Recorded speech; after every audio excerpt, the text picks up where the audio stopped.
Imagine starting your day in a tedious factory, surrounded by robots, when an unexpected alert changes everything. Suddenly, you're teleported into a chaotic world where you must face giant orcs, fierce wyverns, and hellhounds. Along the way, you meet people in need, a guy riding a bike in the weirdest way, and you begin unlocking powers that might be your only chance at survival. All this while searching for your missing family and relying on the most unlikely mode of transport to outlast the apocalypse. But before we dive into the video, don't forget to subscribe to the channel. It really helps us keep bringing you more content like this. Already subscribed? Alright, let's get into the video! The main character of this manhwa is one of the most unremarkable individuals you'll ever meet, working at a logistics center to make ends meet. Kim Jong-yum isn't too fond of his job, and you'll soon understand why. When he attempts to make small talk with the robot beside him, the machine simply ignores him and gets straight to work. That's exactly what he dislikes about the place. The entire logistics center is filled with advanced AI robots that handle most of the labor. Jong-yum is responsible for overseeing everything, but there's no one around to chat with. He often feels down, missing the warmth of human interaction, and sometimes wonders if he's in the wrong place. This all began 2 months ago, right after he was discharged from the military, marking the start of a streak of bad luck. The first blow was when his parents relocated to Wajongbu. As a discharge gift, they paid the deposit and 6 months' rent for his small apartment, leaving him to live alone near his old school. Thus, his solitary life was forced upon him. Though financially stable thanks to government support and his parents covering rent, he took his time searching for a job, hoping to find the perfect opportunity without rushing. Unfortunately, things didn't go as expected, and he faced rejection after rejection before even getting a chance to prove himself. After a month of job searching, he was going stir-crazy from boredom. One day, while venting to his sister about being the unemployed brother, she teased him mercilessly. During their conversation, she mentioned that many people were working as operators for delivery companies using AI robots to make things easier. His interest was piqued, which led him to this lifeless place where there's literally no one to talk to.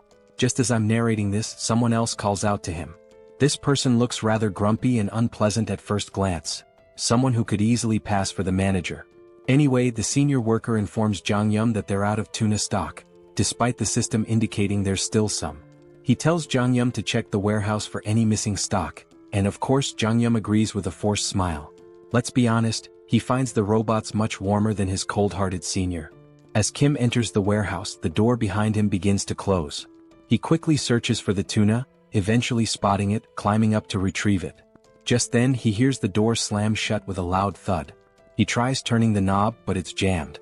He calls his manager Shin, but there's no response. He briefly considers calling 911 but decides against it, figuring it's not worth the trouble since he's not in immediate danger. Instead, he takes a selfie and sends it to his sister, letting her know he's trapped. She initially teases him, but then mentions hearing a building collapse near her house.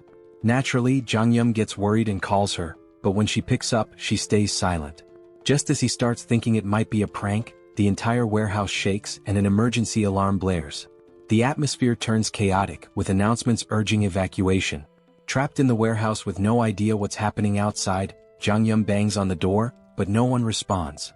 Panicking, he tries calling 911 again, only to find there's no signal. He's losing his mind, wondering if there's a full-scale disaster outside. Suddenly, he hears something pounding on the door from the other side, each hit leaving massive dents in the steel door like it's made of cardboard. Trembling, he backs away from the door, instinctively knowing things have gone terribly wrong, and if he makes a noise he's done for.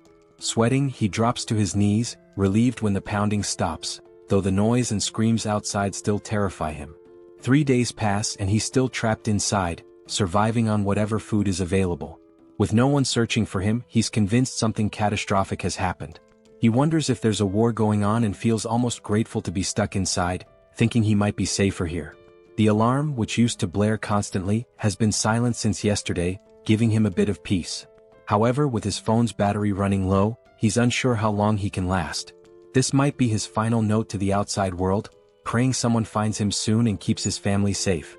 Just when he thought it couldn't get worse, a system window pops up, notifying him that he's been selected and should check his awakened abilities. At first, Jong-yum thinks he's hallucinating, but then another window appears, revealing he's gained his own personal subspace for storing items. He starts to wonder if there's some kind of drug in the tuna cans he's been eating for the last 3 days.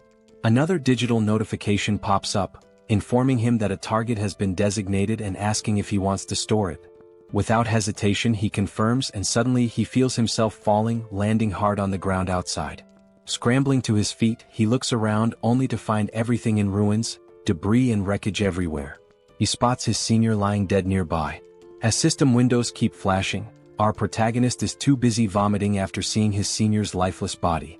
The system then announces that a suitable operating system has been found for him and is now being installed. Suddenly he hears footsteps approaching from behind, casting a huge shadow over him, and he's almost certain this shadow isn't human. As the scene zooms out, we see a monstrous orc-like creature with sharp fangs and a massive blood-covered body. Jong-yun starts sweating profusely, trying to calm himself, hoping his worst fears aren't true. He convinces himself that the loud roar he heard 3 days ago might have come from a gorilla or a bear. Still, he doesn't dare look back and instead sprints away as fast as he can, running for his life. Panic rises as he realizes he's being hunted by a literal monster. In his frantic escape, he even steps on someone's entrails. He has no clue why an orc-like creature is here or why it's after him, but one thing is clear: he has to get away.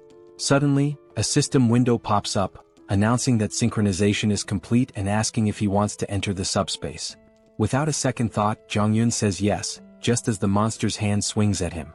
He leaps into the portal, leaving the monster trapped on the other side, groaning in frustration. Jong-yun is confused, wondering why the creature can't follow him.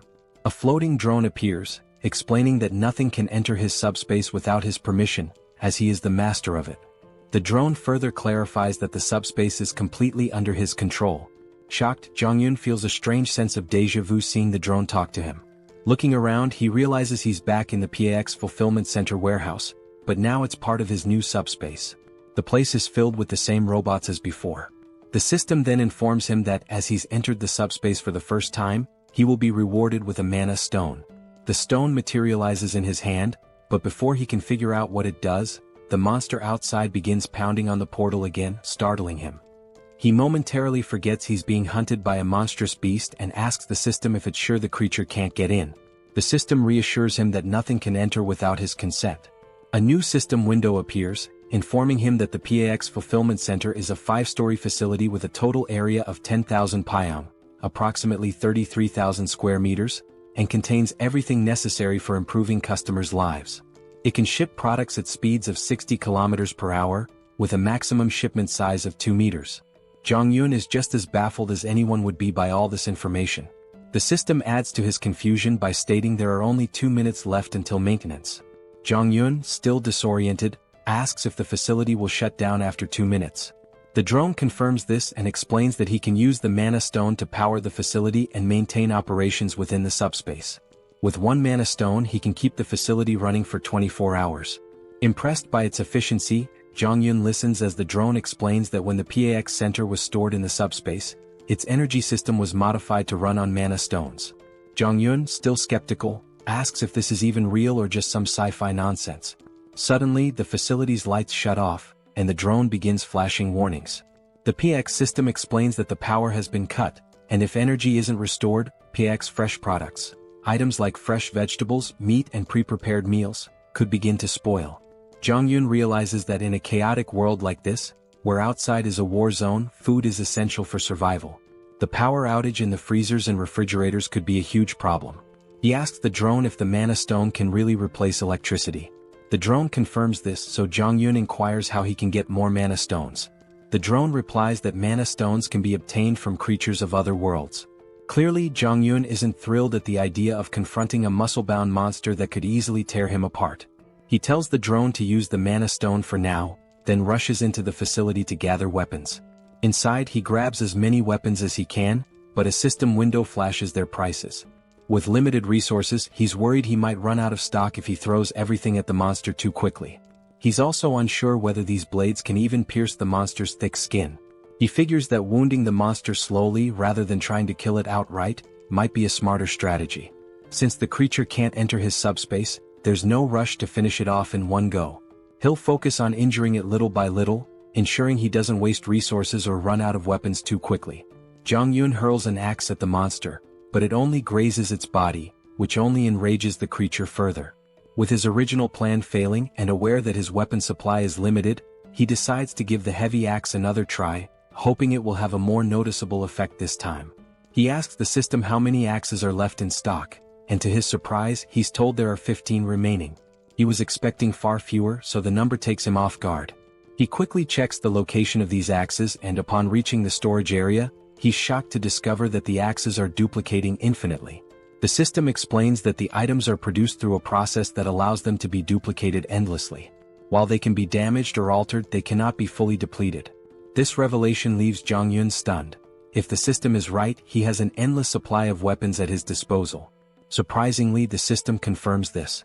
With this newfound knowledge, Jong-yun feels relieved, knowing he no longer needs to worry about running out of weapons. He can throw as many as he wants at the monster without fear of exhausting his stock.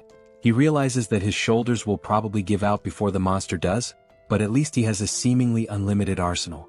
The system then reveals another useful detail. He doesn't even have to throw the weapons himself. He can automate the process, shipping items from the subspace to the outside world. The system clarifies that shipping can only occur every 30 seconds, but this speed can be increased by leveling up his skills.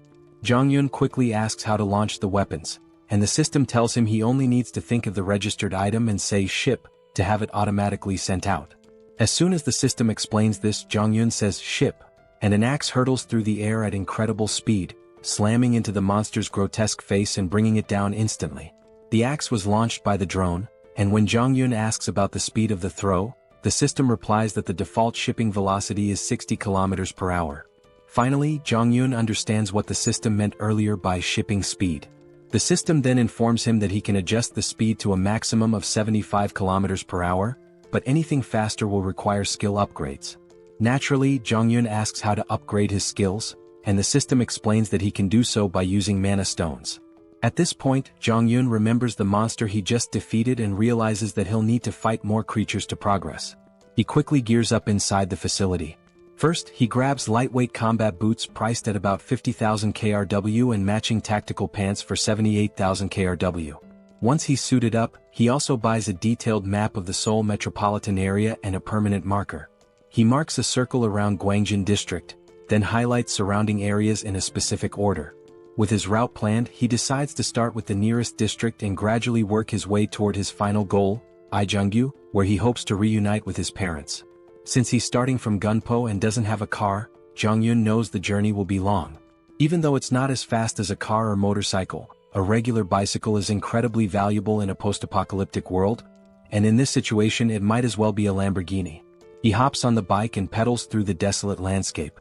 After around 30 minutes, night falls and Jong-yun has already taken down nearly 12 orcs. He reveals that he's learned a valuable lesson from defeating them, but before he can explain, a new monster appears and tries to attack him. Jong-yun quickly retreats to his subspace, leaving the creature outside. While the monster is stuck, he uses the shipment ability again to launch an axe at high speed. Unfortunately, the axe only hits the monster's shoulder, wounding it but not finishing it off. With the cooldown period of 30 seconds before he can ship again and a range limit of 10 meters, Jong-yun realizes that his abilities, though impressive, need more refinement, and that he can further improve them by collecting mana stones. Beyond shipment, Pax's ability has other applications, and we'll soon discover what those are. Suddenly, the monster notices movement and turns around, only to see the axe flying back into the portal and then returning, striking it in the face again and finishing it off.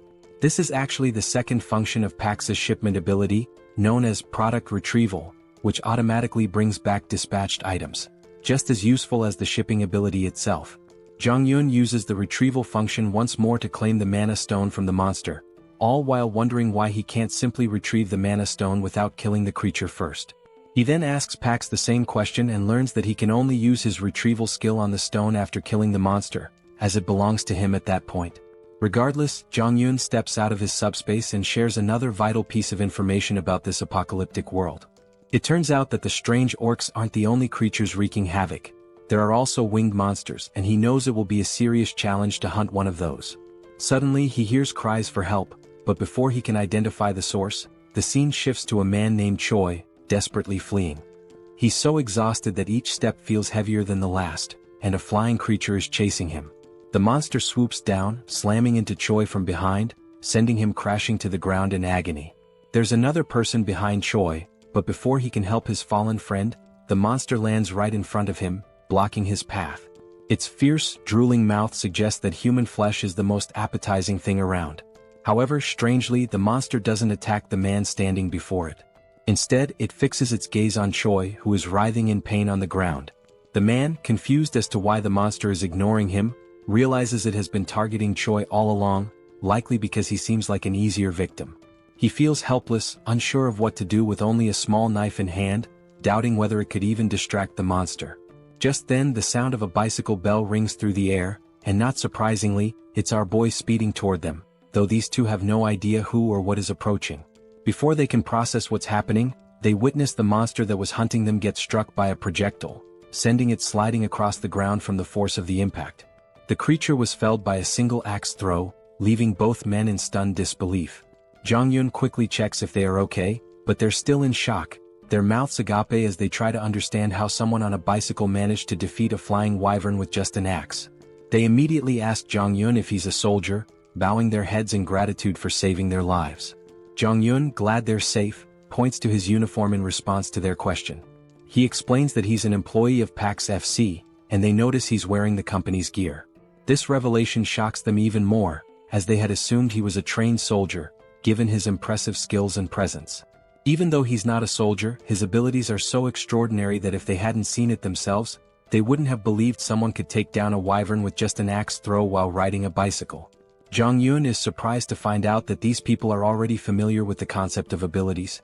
One of them confirms this, mentioning that he himself has an awakened ability, though it's just a simple driving skill, which he hasn't had much chance to use under the circumstances. Choi then laughs, admitting that he's a bit jealous because he hasn't awakened any ability of his own. Jong-yun asks if there are more survivors nearby, and Choi explains that there aren't. They're currently in Block C, which houses a logistics center where many people gathered, but unfortunately so did the monsters. Most of the people were attacked, killed, or devoured, leaving only around 10 to 15 survivors who are now hiding in the underground terminal of Block E. He goes on to explain that they were searching for a drivable road and trying to collect essential supplies when the monster attacked them. The other man suggests that instead of continuing to talk there, Jong-yun should accompany them to their living quarters on the 4th basement floor. He assures him that the monsters have never breached that area, so they can sleep peacefully there, and even offer some snacks. Jong-yun considers the offer, clearly interested in seeing the vehicles they mentioned, as he's in desperate need of information about working transportation. Eventually he agrees to join them, though he remains cautious, unsure whether he can fully trust them. As they begin to walk away, we take one last glance at the dead monster lying on the ground. At that moment, Jong-yun discreetly retrieves the mana stone from the creature's body and slips it into his subspace, relieved that the two men don't know about his ability. This way he has an escape plan in case things go wrong. He can always retreat into his subspace if necessary. A while later they arrive at the basement, where they encounter a man who has just taken down an orc on his own. Choi rushes over to his friend, asking if everything is alright and what happened. The orc slayer assures him that all is well, explaining that the orc must have wandered in by accident. Fortunately, it hadn't spotted them, so they were able to take it out easily. No one was injured, but now they're less confident that the place is truly safe. Jong-yun meanwhile feels a surge of fear, realizing how perilous this area truly is. His thoughts are interrupted when the orc slayer asks who he is. Choi explains that Jong-yun is the one who saved them from the wyvern and used to work for PAX FC. He also mentions that Jong-yun is quite powerful, having taken down the wyvern with an axe throw from a distance. Everyone is both amazed and curious about what kind of abilities he might possess. At that moment, a woman rushes toward him, absolutely ecstatic that he saved Yongsu and Byung-kal. Overjoyed, she begins to do a little celebratory dance. The rest of the group starts to gather around, showering him with praise. Jong-yun tries to brush it off, modestly saying that he was only doing what was necessary. As he continues to receive so much attention, Choi steps in to break up the crowd, telling them not to tease the young guy. Just then, the orc slayer speaks up, revealing that everyone there has been working together for over a decade, and that Yongsu and Byung-kal are like family to him. He expresses his deep gratitude for saving them and introduces himself as Lee Jin-mak, the center manager of Daehoon Express Terminal. He even bows respectfully to thank Jong-yun for saving his two friends. After the introductions, Jin-mak gives Jong-yun a quick overview of the place. He explains that while they can't guarantee total safety, it's far more comfortable than being outside. They have a stockpile of food and water from the logistics center, and he encourages Jong-yun to eat as much as he wants and to make himself at home. Jean-mak adds that they have enough supplies to last for a while and can always get more from the logistics center if needed. However, Yong-soo interrupts, pointing out that the logistics center they're talking about has suddenly vanished. The group is left wide-eyed and speechless at this absurd news. Jean-mak immediately asks what Yong-soo means by this. Choi confirms it, explaining that the building has literally disappeared, which is why they were being chased by the wyvern. The others are skeptical, questioning how such a massive structure could simply vanish. Jean-mak, though stunned, eventually accepts the reality, reasoning that if monsters like the ones they've encountered are real, then a disappearing building might not be so unbelievable. Jong-yun remains silent, unsure whether the disappearance of the logistics center is connected to his own subspace abilities. Trying to calm the group, the manager urges them to focus, stating that regardless of the situation, they must dig through the tunnel. Staying here will only make things worse. He encourages everyone to stay strong, saying that their time has just come a little earlier than expected and that they need to start heading into the tunnel as soon as possible. The woman from before, now fired up, tries to rally the group, reminding them that even without the logistics center, they must keep moving forward and force their way through. Jong-yun turns to the manager, asking what forcing their way through actually means. The manager explains that everyone has homes elsewhere, and vehicles are essential for getting around. But with the roads blocked, they need to find a way through. Jong-yun's interest peaks at the mention of vehicles, and he asks for more details. The manager confirms they do have working vehicles but says all the roads are blocked. A golf course obstructs the north, containers block the east, and the southern Yangdong Expressway is completely destroyed. The only remaining exit is the tunnel to the west, but unfortunately, a group of wyverns has taken control of it. Up until now, they've survived by scavenging supplies from the logistics center, but now they have no choice but to push through. The manager then tells Jong-yun that he doesn't have to go through the tunnel since the blocked roads only affect vehicles, and there are other ways to escape on foot or by bicycle. Jong-yun, however, insists that he also needs a vehicle, believing it's best to take the tunnel route. The manager doesn't argue further and tells him he's welcome to join them if he's up for it. Jong-yun grins and says he'd be happy to work with them. He also thinks to himself that it's better to keep his abilities hidden for now. While the group seems nice, he knows they've been struggling to survive, and they might not be entirely forthcoming about their situation. Jong-yun understands their need for secrecy and plans to stay cautious as well. He then turns to the manager, saying he wants to check out the situation at the tunnel and the wyverns. He claims he's planning to scout ahead, but in reality he's eager to use his abilities to wipe out the monsters and collect more mana stones. The scene briefly flashes back to when Jong-yun defeated several monsters and saved up 5 magic stones. With these stones, he's now able to reduce the cooldown on his shipping ability to just 5 seconds. That's when he sees 3 new shipping abilities. The first is Precise Delivery, which locks onto a target and guarantees a hit. The second is Simultaneous Delivery, allowing him to send 2 items at once. The third is Automatic Delivery, which lets him deliver designated items automatically, with adjustable timing. While these abilities sound amazing, each costs 10 stones and Jong-yun can't wait to try them out, though he's still unsure about the exact function of automatic delivery. In the present moment, Jong-yun is grinning, thrilled about the mana stones he's collected and eager for his scouting mission to earn more, or so he thought. His excitement is quickly dashed when he finds himself stuck with Yong-soo, one of the guys he had saved earlier. When Jong-yun asks why he's tagging along, Yong-soo replies that it's too dangerous to go outside alone. Jong-yun dryly reminds him that he was the one being chased by the wyvern earlier. But Yong-soo insists that it doesn't matter. He can't let him go alone. Besides, he's confident that if needed, Jong-yun will save him again. Jong-yun recalls that Yong-soo mentioned he had awakened a driver's ability, so he asks if Yong-soo can see a message window or something similar. Yong-soo replies that he hasn't seen any window, but he feels deep down that he's awakened some sort of ability, it just hasn't fully developed yet. This answer isn't exactly comforting to Jong-yun, who starts feeling more concerned. As night falls, they zoom down the road on their bike at crazy speeds. Jong-yun is sweating in fear as he watches Yong-soo steer the bike with one leg while trying to maintain balance. When Jong-yun asks why he's driving like that, Yong-soo explains that the road is full of cars and it's hard to see. Suddenly, Yong-soo spots a wyvern ahead. Jong-yun quickly tells him to stop because he can't see anything. It seems like the monster has finally noticed them, and as it stares menacingly, Yong-soo nervously asks what they should do. Just then, a projectile strikes the wyvern, taking it down in one shot, leaving Young-so utterly shocked. Meanwhile, Jong-yun calmly tells him to focus and not look back. While speaking, he discreetly retrieves the mana stone and stashes it in his subspace. Finally, Young-so notices the tunnel up ahead and slams on the brakes. Before Jong-yun can ask why he stopped in the middle of the road, the answer becomes clear. They see a horde of monsters crawling around the area. Young-so is absolutely terrified, and Jong-yun wouldn't be surprised if Young-so had already panicked beyond measure. As one of the monsters starts advancing toward them, Young-so is convinced their time is up. Even with the electric bikes, there's no way they can outrun so many wyverns. Just as Young-so braces for the worst, Jong-yun realizes he has no choice but to use his subspace ability. He quickly pulls up his system and dumps his mana stones to reduce the cooldown from 30 seconds to just 5 seconds. Confused, Young-so asks what Jong-yun is doing, but he doesn't explain. Meanwhile, the monster roars and every nearby creature starts converging on them. In the nick of time, Jong-yun shouts, "Ship!" and a projectile drops, taking out the monster and saving Young-so. Looking back, still panicking, Young-so's eyes widen as he spots a portal behind them. After defeating the monster, Jong-yun quickly grabs the stones and tells Young-so to stay close.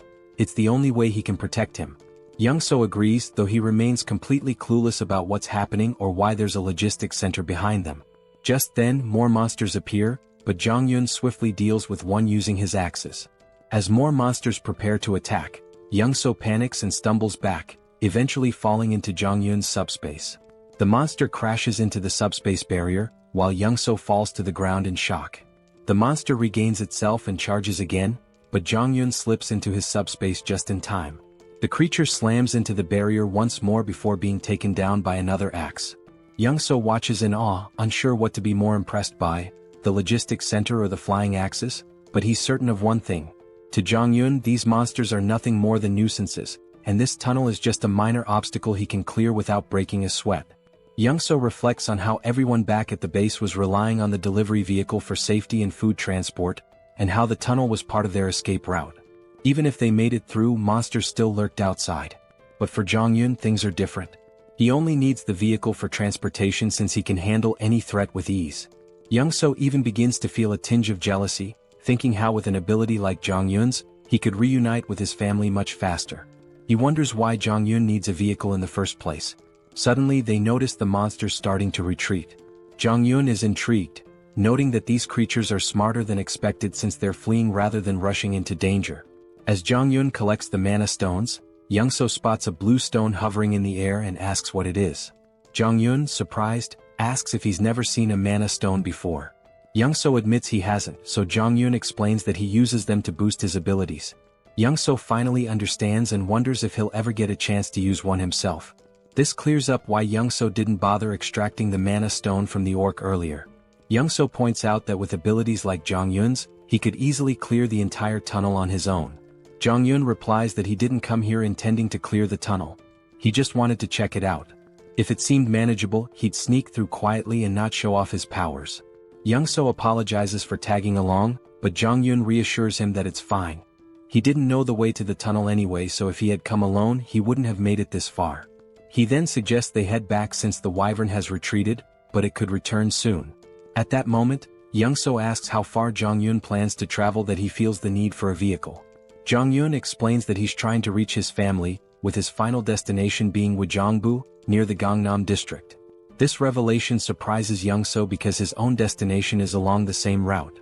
He shares that he's heading to Indaequan, which is on the way, and asks if it would be too much trouble to let him tag along until then. Jong-yun hesitates, unsure how to respond, but Young-so continues, admitting that even if he makes it through the tunnel, he's not confident about reaching home safely. His driving ability isn't much help in combat, but since Jong-yun can fend off monsters, he might have a better chance of reuniting with his family. Young-so then promises to help Jong-yun get to Gangnam faster than anyone else and swears he won't be a burden. He even offers to provide food along the way. Jong-yun starts to see some merit in this partnership. Young-so's driving skills are impressive, and more importantly, with him around, his secret abilities might stay hidden. It's a mutually beneficial arrangement since Jong-yun fears that if word got out about his powers, people might try to use or even eliminate him, though that might be overthinking. Still, better safe than sorry. Ultimately, Jong-yun agrees to let Young-so come along, and Young-so beams with excitement like a child in a candy store. Jong-yun then informs him that he'll handle clearing the tunnel, but emphasizes that Young-so should keep his abilities a secret and make sure others don't interfere. Young-so eagerly agrees, vowing to make sure everyone cooperates and stays out of the way. However, things don't go as planned. Young-so, in his excitement, ends up telling everyone that Jong-yun will clear the tunnel using his awakened abilities. All they need to do is wait outside until he's finished. Jong-yun is left in disbelief, realizing that Young-so just spilled the secret. The others are stunned by the news and eager to watch Jong-yun in action, while Young-so proudly explains. Meanwhile, Jong-yun curses his bad luck, knowing he's now stuck in a difficult situation. In the end, Jong-yun steps forward and announces that by the next morning, he'll have the tunnel cleared so everyone can leave. In his mind, helping them seems like the best option, especially since they still have food, which should keep things calm for now. However, once the supplies run out, chaos might ensue, so it's smart to clear the tunnel and ensure everyone's safety. Just then, the manager approaches Jong-yun, stating he won't pry into his abilities or ask questions about them.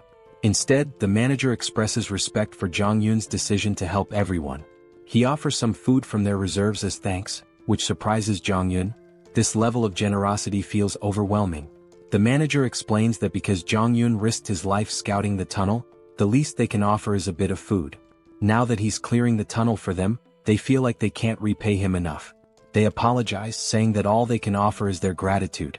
Jong-yun insists that he did it for his own reasons and that they don't need to go to such lengths. He tells them to keep the food for their families, but Young-so steps in, telling Jong-yun to accept it, reminding him that he also has a family to think about. At that moment, Jong-yun sees how eager everyone is to reunite with their loved ones, which fills him with a sense of sadness. He doesn't want to let them down. The next morning arrives, and when they reach the tunnel entrance, Jong-yun instructs everyone to stay back. He begins pedaling into the tunnel, determined to clear it out and return. As he gets closer, he spots the monsters ahead. But before the scene shifts to his battle, it flashes back to his childhood. We see a young Jong-yun with a sore eye from a fight with his sister. He complains to his father, leading to another argument with his sister, which ends with them brawling in front of their dad. That's when his father comments on how close they seem, reflecting on how he was an only child and always envied the bond between siblings. He tells them that, despite their fighting, they'll eventually realize how precious family is. Suddenly, their mother bursts into the room, sparking a lively argument between the parents. Jong-yun feels a warm sense of family in that moment. The scene transitions back to the previous night, where Jong-yun, seeing how excited everyone was about reuniting with their families, reflects on his own family memories. He knows they're relying on him to clear the path. They spend the night filled with hope and anticipation, waiting for Jong-yun to ensure their safety. After midnight, as everyone sleeps, Young-so wakes up to use the bathroom.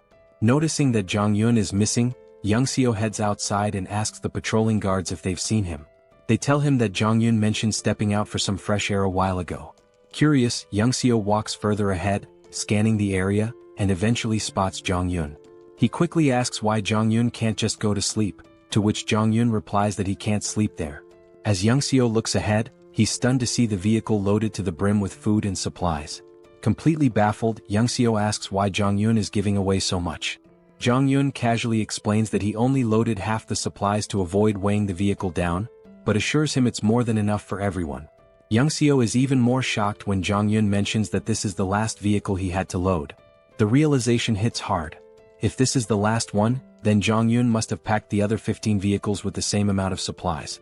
Jong-yun quickly tells Young-seo to keep this a secret from the others.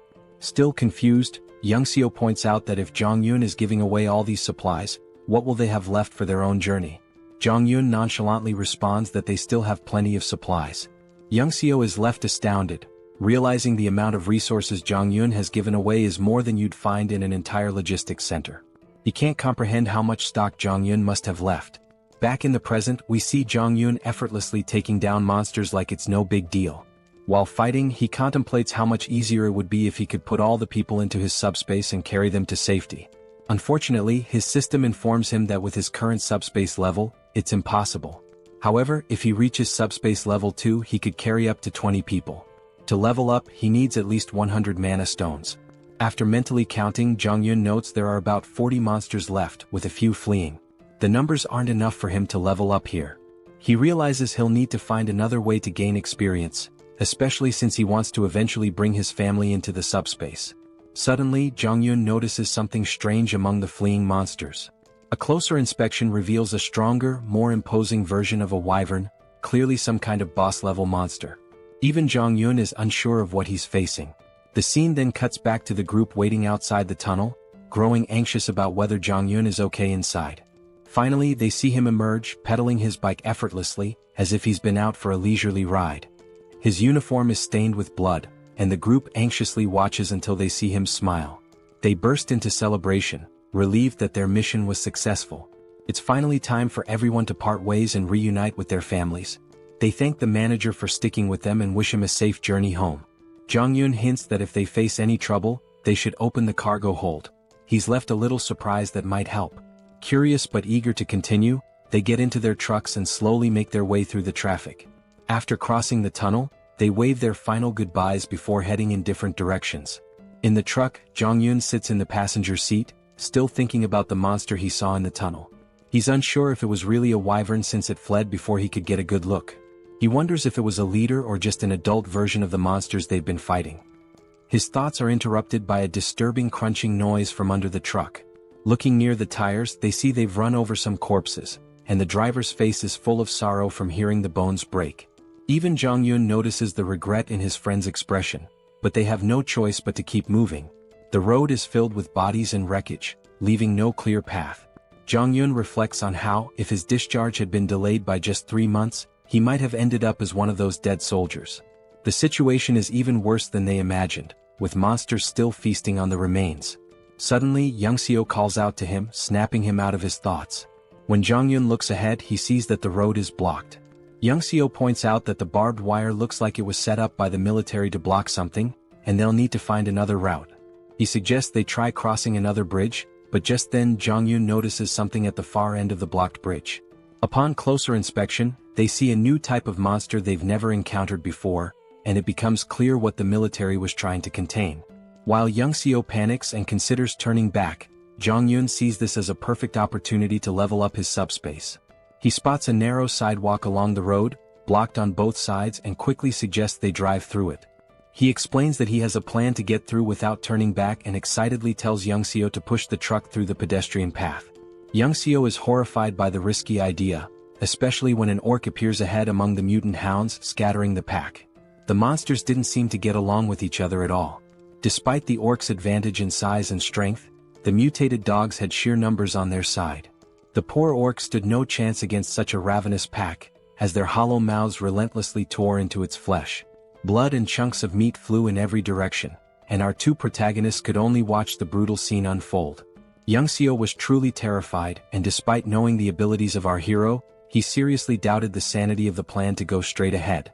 He hesitantly asked if Jeonjaen really intended to cross the bridge, but Jeonjaen was completely confident in his skills, thinking it was easier than his frightened companion believed.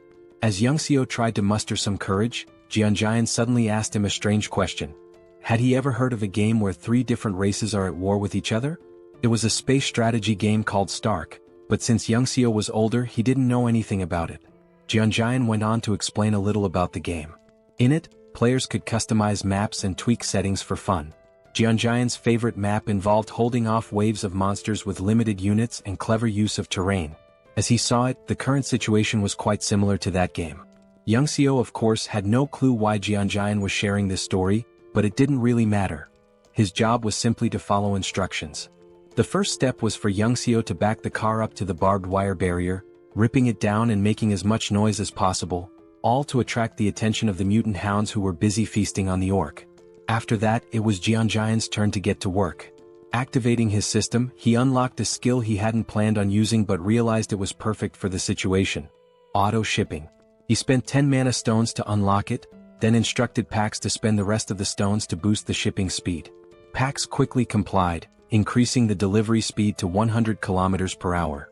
With everything set, Jeonjaen called out to the mutant hounds, inviting them to chase him after their meal. The unsuspecting creatures charged, but they weren't fast enough. A double-door refrigerator zoomed towards them and obliterated the pack. It was clear the hounds were in for a tough time. This game wasn't fun for them. And it didn't end with just one refrigerator. More kept coming, and within seconds Jeonjaen had collected 12 mana stones, much to his delight. The enhanced shipping range and precision targeting he had fine-tuned during his tunnel clearing worked perfectly now. Jianjian had initially planned to use axes, but with his upgraded precision delivery system, refrigerators proved to be much more effective. He had discovered earlier that the precision delivery skill didn't track targets fully but only adjusted the trajectory slightly based on their movements. Against these swift mutant hounds, an axe flying at 100 km per hour might still be dodged, making it a less reliable option. But the refrigerator, with its size and weight, was ideal for taking out multiple enemies at once. A mere graze from it was enough to crush several hounds. On top of that, the auto-shipping feature made things incredibly convenient. Jianjian didn't even need to monitor the battlefield anymore. The system automatically took care of any approaching threats. For now, our hero could just relax as the hounds continued their futile attempts to get closer. They howled with rage but were helpless against the flying refrigerators. As the battle raged on, Youngseo made the mistake of looking back. His jaw nearly dropped when he realized what he was witnessing. He had thought Jianjian could only throw axes, but what he saw was beyond his wildest imagination. Refrigerators flying through the air, one after another, every 2 seconds. The sheer number of refrigerators was unbelievable. Youngseo couldn't fathom why the logistics center would even have so many in stock. He began to wonder if Jianjian's system somehow replenished items, like how the axes were retrieved and reused. But how this worked with refrigerators remained a mystery. Youngseo stood frozen in shock, unable to comprehend what he was seeing. He didn't even notice when Jianjian came up to him and casually asked if he wanted something to eat. Yongsoo finally pieced things together and asked a question to confirm his suspicions. He wondered if it was possible that Jianjian's supply was actually infinite.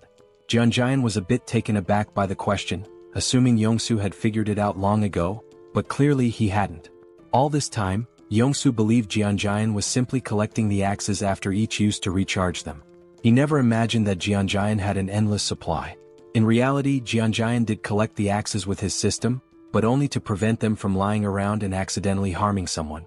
Even after hearing this explanation, Yongsoo still found it hard to grasp the concept of infinite items. Once he gathered his thoughts, Jianjian asked again if he wanted anything to eat.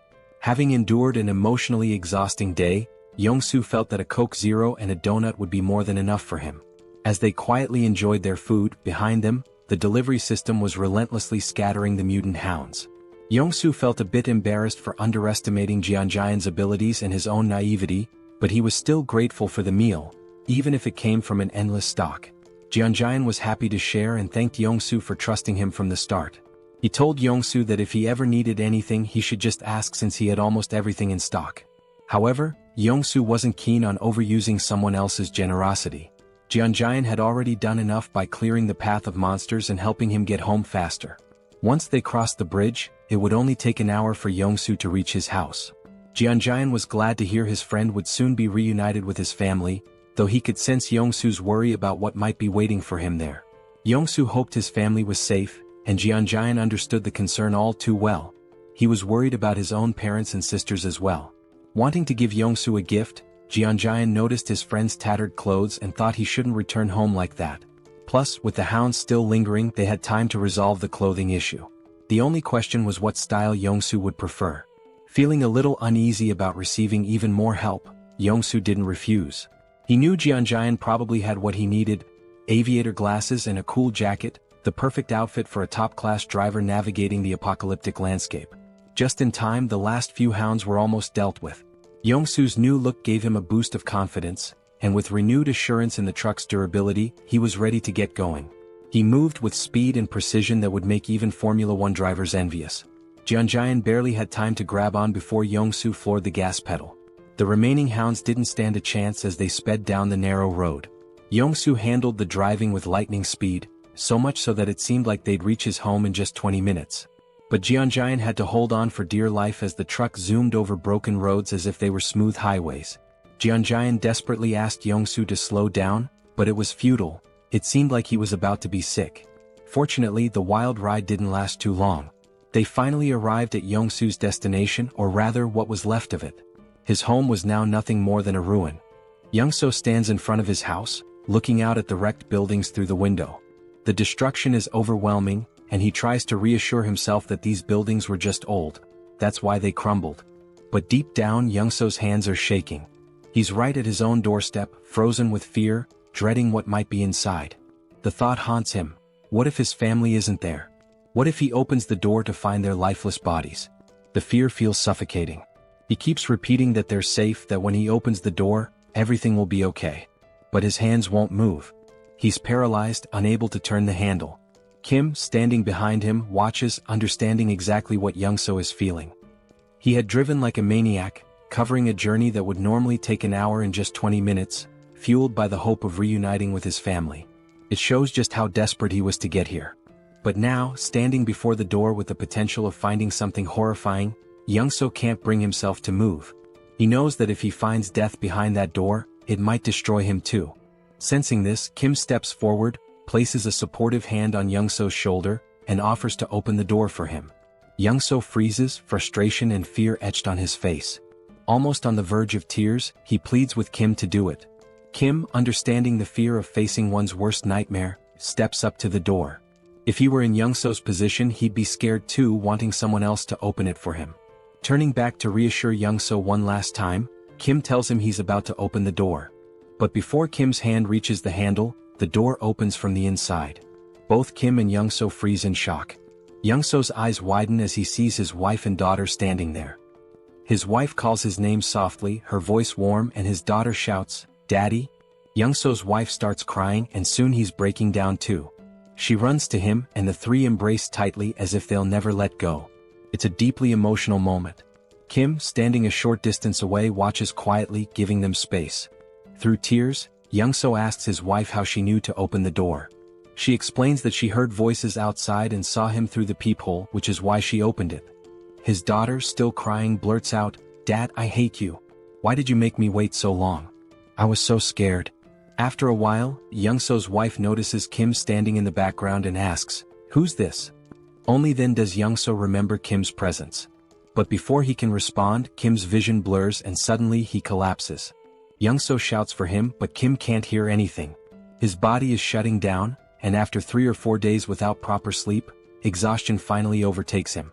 Darkness envelopes him and he slips into a dream. In the dream he's struck, but not by a fist, by a pillow. Standing over him is his older sister, holding the pillow with a playful grin. She swings it at him, knocking him down, and Kim yells at her, asking why she hit him so hard. "It hurts," he complains, but she just rolls her eyes and says, "Hard? That was a soft hit. You're such a crybaby."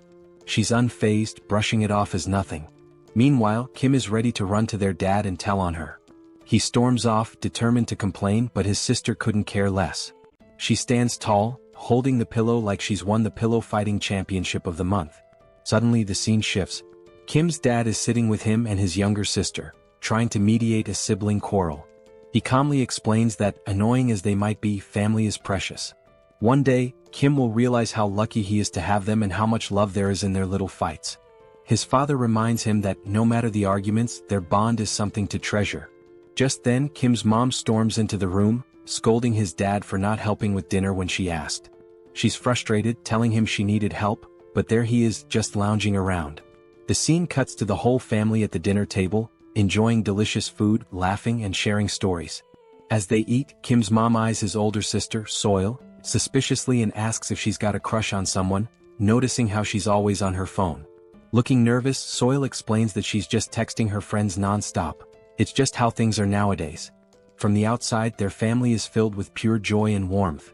Kim's dad, unable to resist, talks about how Soil is interested in boxing, suggesting she check out a sports club at the local middle school. With a smirk, Soil admits that the boxing club is the real reason she chose that school. Kim's ears perk up at the mention of middle school. Fast forward a year, and we see Kim attending the same middle school as Soil. He's excited, ready to make new friends and have fun, but things don't go quite as he had planned. Instead of finding new friends, Kim ends up being bullied daily by the older students. They beat him, mock him, and Kim, who tends to be sensitive, doesn't fight back. He endures the blows day after day. But then one day someone steps in. Soil, his fierce older sister, storms in like a force of nature. With an intense, threatening look, she grabs one of the bullies by the hand and breaks it with a single punch. Kim feels relief seeing his sister, his rescuer, but that relief is short-lived. Frustrated by her brother's weakness, Soil declares that his training starts now.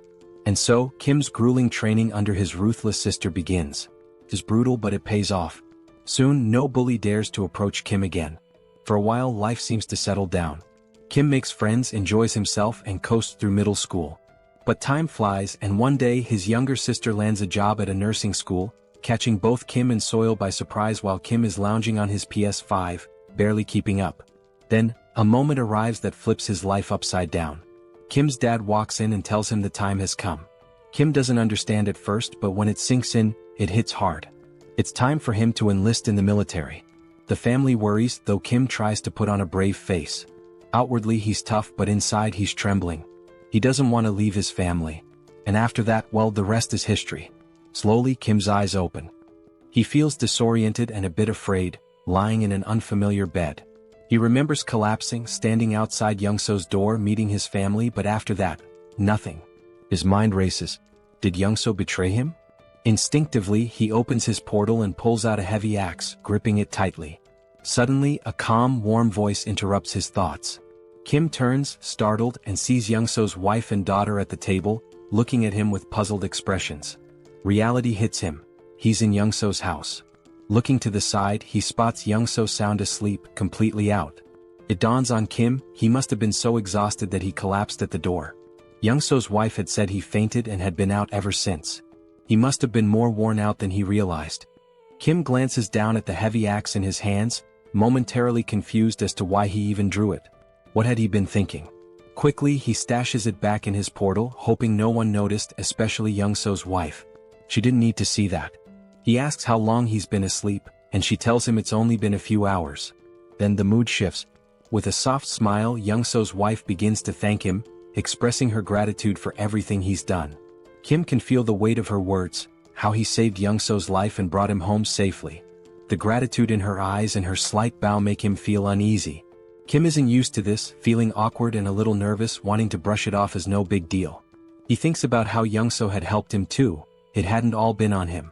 Just then Youngso wakes up. Still groggy, he chimes in to back up his wife, insisting that Kim had done far more than he lets on. Youngso makes it seem like driving Kim here was nothing compared to Kim saving him again and again. To Youngso, Kim was a true lifesaver. Even if Youngso hadn't made it, he believes Kim would have come through on his own. Then Youngso's wife changes the subject, saying everyone must be hungry. The atmosphere shifts once again as Kim's stomach growls, reminding him he hasn't eaten in what feels like ages. She mentions that Youngso had refused to eat without him, waiting until Kim woke up. Kim can't help but smile. Youngso, with that goofy grin, is all about eating together. With a warm chuckle, they decide it's time to dig in. Suddenly, Kim finds himself staring at a bowl of kimchi stew in front of him. The sight alone makes his mouth water. The smell pulls him back to memories of his mom, filling him with a bittersweet sense of warmth. The food isn't fancy. Youngso's wife even apologizes for the limited ingredients. But to Kim it doesn't matter. This is his favorite meal. After everything he's been through, nothing feels as comforting as kimchi stew. The first bite? Pure bliss. The moment the stew touches his tongue, it's like fireworks going off in his mind. Every cell in his body feels alive. The flavor, the warmth, it's almost unreal. And just like that, he's taken back. Back to when he'd sit down to meals with his family, back to simpler times. But as the meal ended, Kim felt a wave of sadness. For the first time in 3 months, he'd had a meal that reminded him of home, of family, and the ache of missing them overwhelmed him. The others noticed his quiet sadness, which shifted the conversation back to their journey. He mentioned their next stop was Gangnam, and Kim froze, realization hitting him. He was stunned, unable to fully grasp what Youngso was saying at first. It all felt strange. Then Youngso laid it out. He'd already discussed it with his wife, who insisted that since Kim had helped Youngso reunite with his family, he should return the favor. Kim was still confused. Even if Youngso took him to Gangnam, how would he safely return on his own? They stepped outside to get some fresh air, and that's when Youngso explained his plan. He'd drive Kim to Gangnam in his truck, and Kim would leave his electric bike with him. Once they reached Gangnam, Youngso would use the bike to get back home. Hearing this, Kim started to feel more at ease, but something still didn't sit right with him. Why was Youngso risking so much to help him? Sure, Youngso was an amazing driver, and with the bike he could avoid most threats. But Youngso didn't have any fighting skills, so if he encountered a large monster, it'd be over. With a truck full of supplies and his family safe, why was he risking it all? Unable to shake his doubts, Kim finally asked the question that had been weighing on him. Why was Youngso putting himself on the line for him? Youngso smiled knowingly, like he'd expected the question. Then he revealed his reason. Why had Kim helped him in the first place? Kim hadn't asked for anything in return or demanded any favors. He just helped. Without Kim, Youngso wouldn't have survived that tunnel. Now, he wanted to return the favor because they were in the same boat. Kim might have special powers, but that didn't make his life any less challenging. Youngso understood what it felt like to be desperate, clinging to the hope that his family was safe somewhere. That's why he'd risked the tunnel, and now he wanted Kim to feel that same happiness of reuniting with loved ones. With a sly grin, Youngso reassured Kim that he wouldn't take unnecessary risks. He was confident his driving skills would get him out of any tough spots, so Kim didn't need to worry. Then Kim had a flashback to when he first set out for the tunnel and saw a car with keys inside. Youngso could have left the group behind, but he didn't. He stayed and helped. That's when Kim realized Youngso wasn't about to leave him. He just didn't want to admit how far he'd go to help. Kim smiled and agreed, but with one condition. If Youngso was coming with him, he had to bring his family along. Kim explained he'd upgraded his subspace, allowing him to bring others inside. Youngso's family would be safer there than staying behind. Without hesitation, Youngso put on his signature shades and gave a confident grin, ready to drive with his top-tier skills. Meanwhile, Kim had upgraded his subspace to level 2, using 16 out of his 116 mana stones, allowing it to hold up to 20 people. The system informed him it would cost 6 mana stones per day to maintain, but he didn't mind. The system also asked if he wanted to enable external presence in the portal, and he agreed. A few months later, Youngso, his wife and daughter entered the subspace, astonished at what they saw. The expansive Logitech Center was stocked with endless resources. Kim introduced PAX to Youngso's family, and Youngso assured them that PAX would handle anything they needed. Everything was available in abundance and they could use it freely. Youngso's wife looked astounded as if she couldn't believe it. Kim told them he had some tasks to attend to and encouraged them to enjoy the place for now. Youngso then turned to his daughter, asking if she wanted to play princess with him, and they looked so happy together. Kim couldn't help but smile as he watched. Then something new happened. Kim unlocked a new ability, a laboratory where he could combine, classify, and transform any item in his subspace. Instantly, the possibilities seemed endless. Kim sat there, his mind racing as he began to wonder if his powers were truly what he had thought all along. He remembered the first time he'd unlocked his ability, which he called Subspace. Back then, it simply allowed him to store anything he wanted. If he stored an apple, it would stay in his subspace permanently. But then, due to a strange accident, he ended up storing the entire Logitech Center, which caused his ability to evolve. His subspace merged with the Logitech Center, taking his powers to a new level. Now, nobody could enter his subspace except him. But that wasn't even the craziest part. The PAX AI from the Logitech Center had also merged with his system, transforming the once emotionless AI into something almost human. And just when he thought things couldn't get any stranger, the Logitech Center's systems, like its shipment functionality, upgraded as well. Now, he could launch items at 100 kilometers per hour. This alone was mind-blowing. But with PAX AI added to the mix, it became pure chaos. Kim hadn't anticipated his abilities would upgrade so dramatically, but reaching level 2 had changed the game. Now he had another exciting option. He could put anything into his subspace once more. The idea floored him. The thought that he could store anything, that he now had a personal lab where he could merge and create new items, was astounding. It felt like he was playing Minecraft in real life. He couldn't help but wonder what abilities would unlock if he reached level 3 or 4. What kind of powers would those levels bring?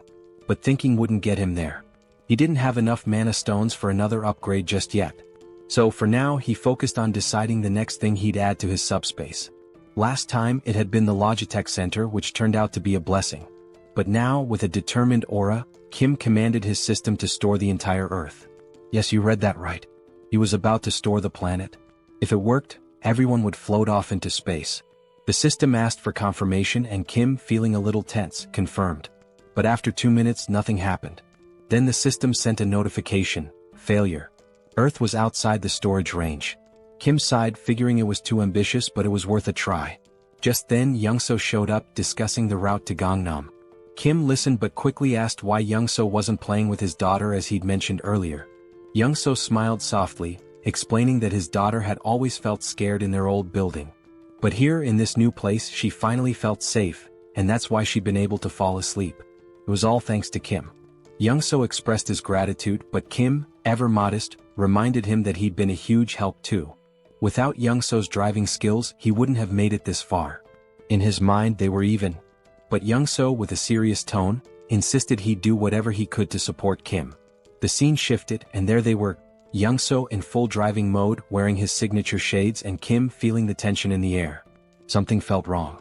Young-so, smiling, casually remarked that driving was his one true skill, and he was confident no one could match his speed. He told Kim to buckle up because things were about to get intense. Kim knew exactly what was coming and braced himself. Then it happened. Young-so floored it and the truck surged forward like a rocket. In no time they had covered a massive distance. But everywhere they looked was pure destruction. The ground was torn apart, buildings in ruins. While Young-so kept his cool, Kim looked pale, his nerves frayed from the stress. Young-so mentioned they were close to their destination, but as they neared, they saw the road blocked by military barricades, complete with spike strips. Kim sensed something was wrong. These weren't standard barricades. As they took a closer look, a military jeep approached, but the people inside didn't look like soldiers. Kim tensed. These men weren't military, they were trouble. Kim knew that if they tried to escape they'd be shot down. Young-so, tense now, asked what to do.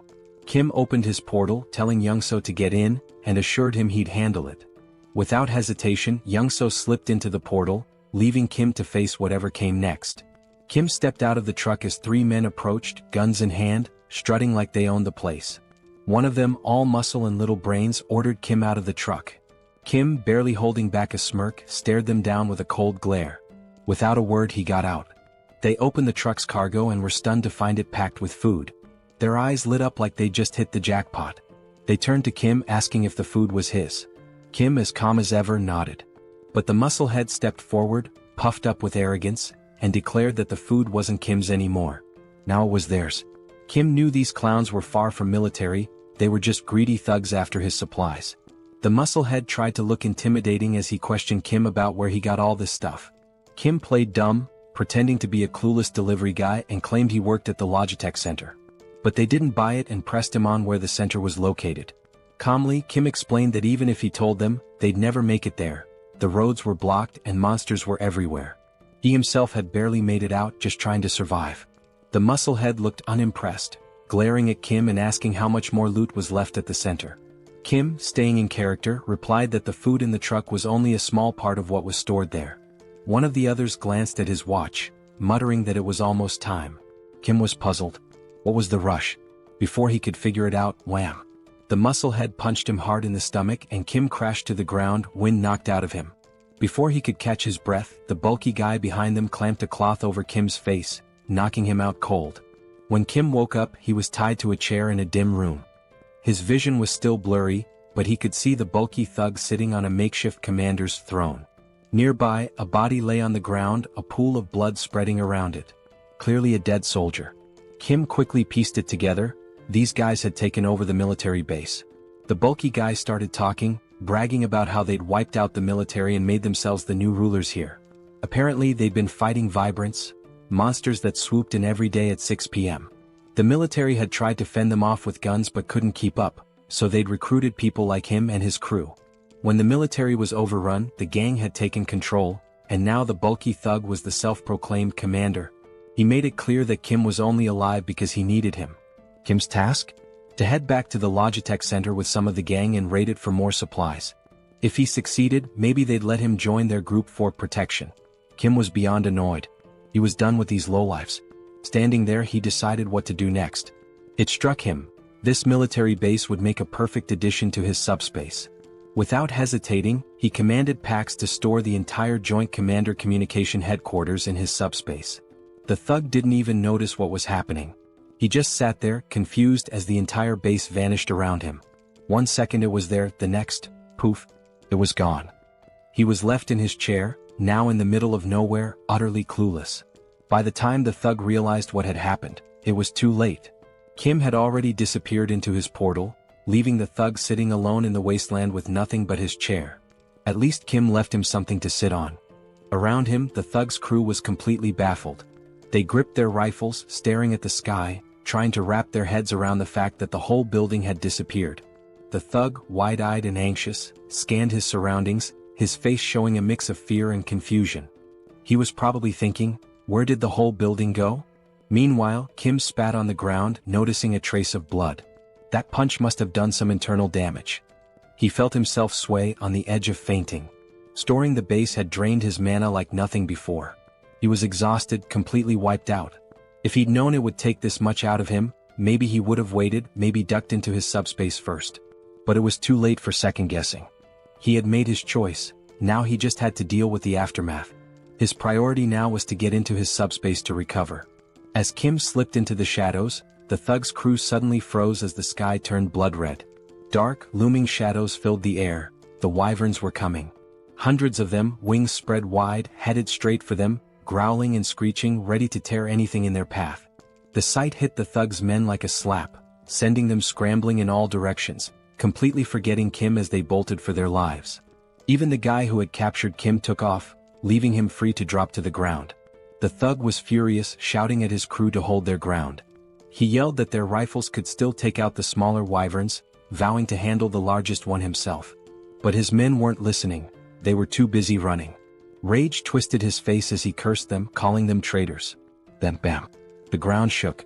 Something huge landed behind him, shaking the earth.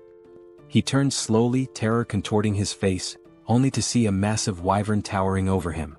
This one wasn't like the others.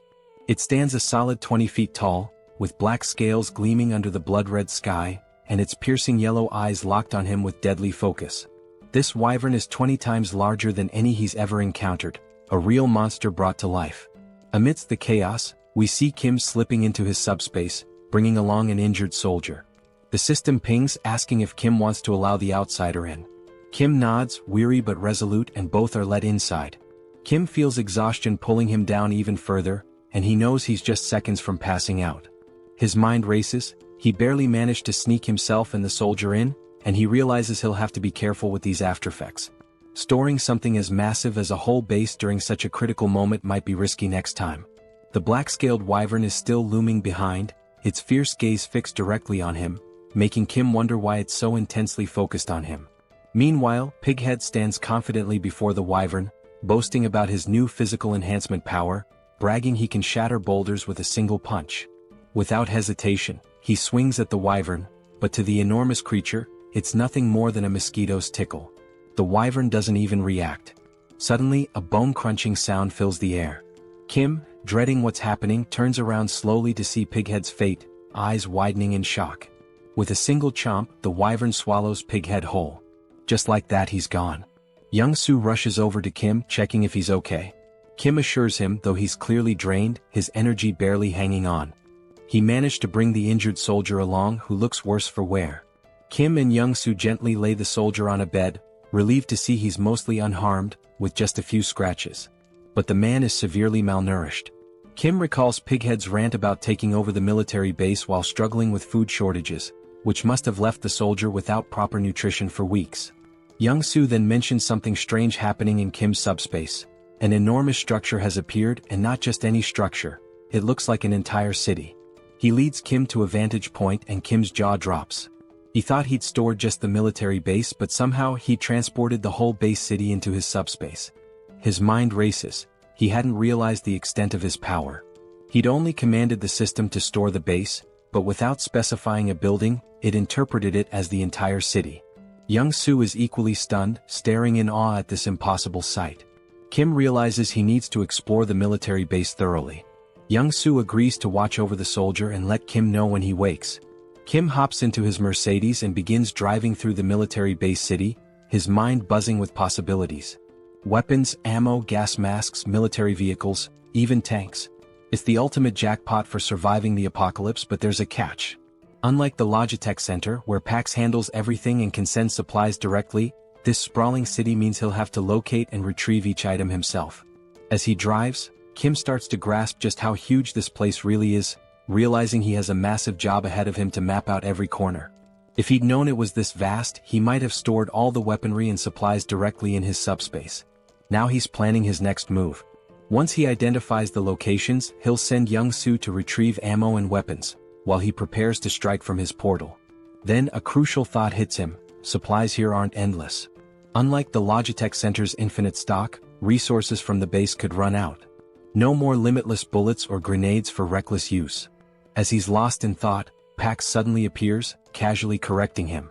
Pax explains that the base isn't an ordinary storage area. It's been fully integrated into the Logitech system format. Kim's jaw drops as Pax continues, revealing that since the military base has merged with his subspace, he can now command it just like the Logitech center. Kim can hardly believe it, but Pax confirms that the base is synchronized. He'll have unlimited access to its supplies, vehicles, and equipment, just like in the Logitech center. This changes everything. Kim can barely comprehend it. His mind races through the possibilities, his face a mixture of shock, wonder, and pure excitement. He asks Pax for double confirmation. Are they really talking about endless rifles, ammo, grenades, everything? Pax nods, and it's like Kim's entire reality has flipped upside down. This isn't just groundbreaking, it's downright game-changing. Still buzzing with excitement, Kim needs more details. He asks Pax how long synchronization will take. Pax admits it's a massive job with only 0.81% done so far, so there's no clear timeline. But Pax offers a solution. If Kim prioritizes specific items, Pax can sync those first, making them immediately accessible. Without hesitation, Kim lists his essentials. Rifles, ammo, grenades, vehicles, and fuel, the lifeline for surviving this apocalypse. Kim smirks, knowing that with these at his fingertips, there's nothing out there he can't face. Pax informs him that the synchronization will be ready in just 10 minutes.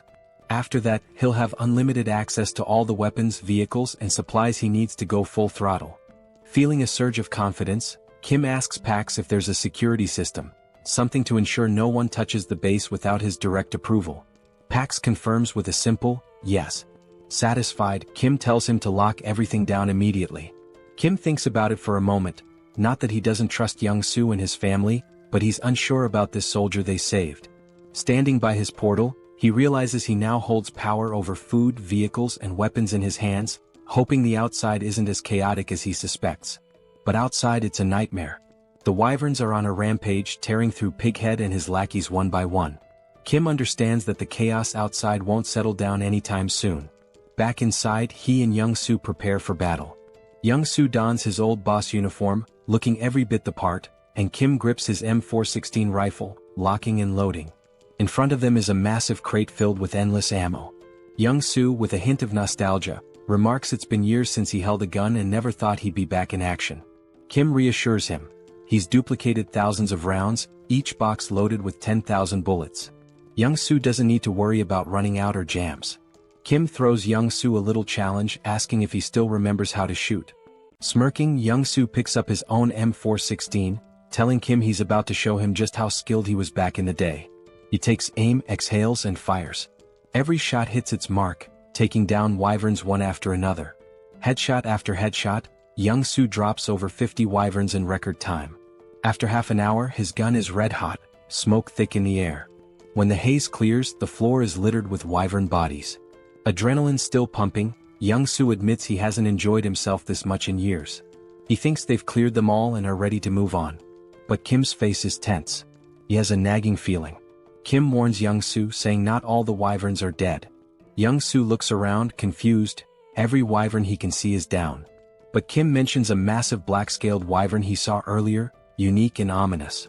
Young-soo is skeptical, but then the scene shifts, revealing the creature Kim described. Hidden in the shadows behind Kim's portal, the black dragon waits, silent but fierce, as though it knows Kim and his team are inside and is simply waiting for the right moment to strike. Young-soo peers outside, squinting but sees nothing. He wonders if Kim is just being paranoid.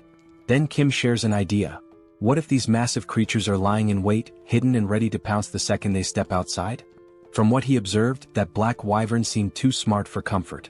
Young-soo agrees, noting that in this post-apocalyptic world, caution isn't just smart, it's survival 101. Then Young-soo has an idea. Could a remote-controlled car serve as bait? Would that huge beast chase a small moving target? They decide to give it a try. The scene shifts, showing both men with remote-controlled cars, each with a humanoid doll mounted on top. With a deep breath, they count to 3 and send the cars forward.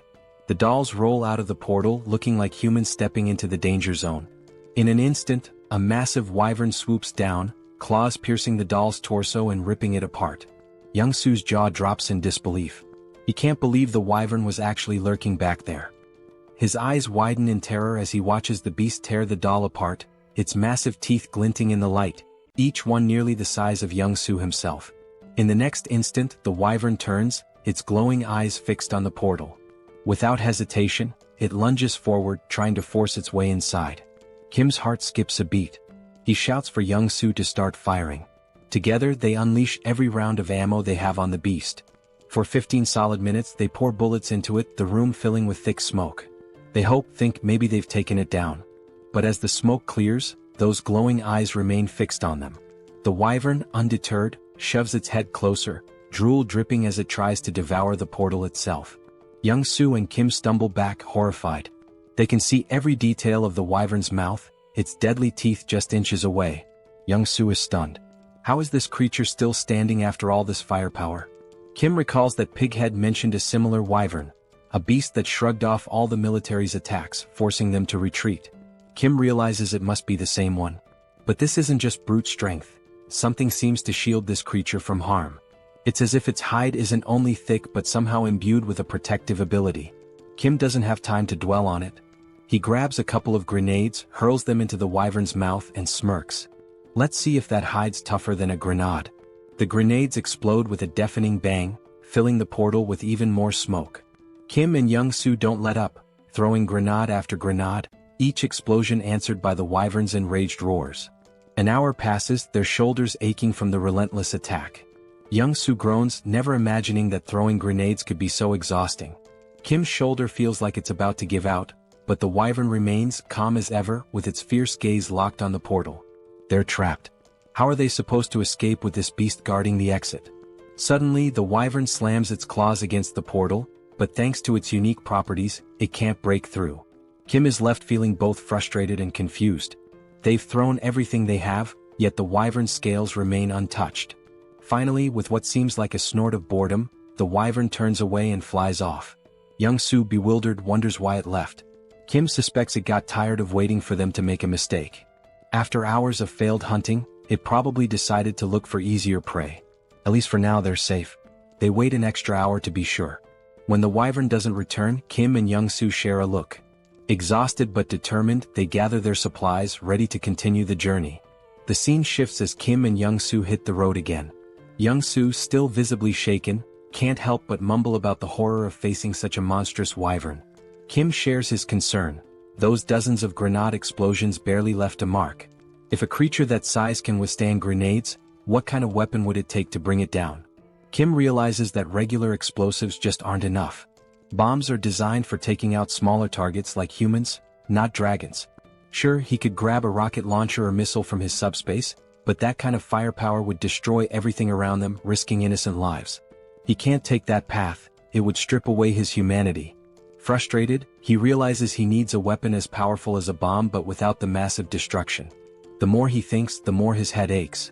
Maybe, he muses, if he had something heavy enough dropped from an extreme height, it could seriously damage the wyvern. But using a tank wouldn't work, the wyvern would dodge it with ease. He needs something small, heavy and lethal, but such a thing doesn't exist yet. He's stuck with just grenades and guns. Just as he resigns to the situation, he decides to check his magic stones. When he glances at his crystal, he's stunned. 314 magic stones. How did he get so many? He recalls killing dozens of orcs and goblins and barely gathering 50 stones, but perhaps wyverns yield more. With this many stones, Kim gets an idea. He'll upgrade his abilities. He invests 100 stones into his subspace, expanding its range to an impressive 50 meters.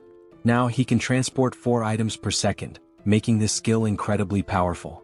With 189 stones remaining, there's one thing he hasn't tested yet: his pocket dimension lab. It was something he'd unlocked with his last upgrade but never got around to testing. Now, with curiosity piqued, Kim decides to activate it.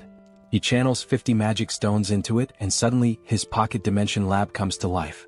According to the description, this is a space where he can combine or separate anything he desires. A spark of excitement lights up his eyes. Maybe he can create something unique, something that will give him the advantage he's been looking for.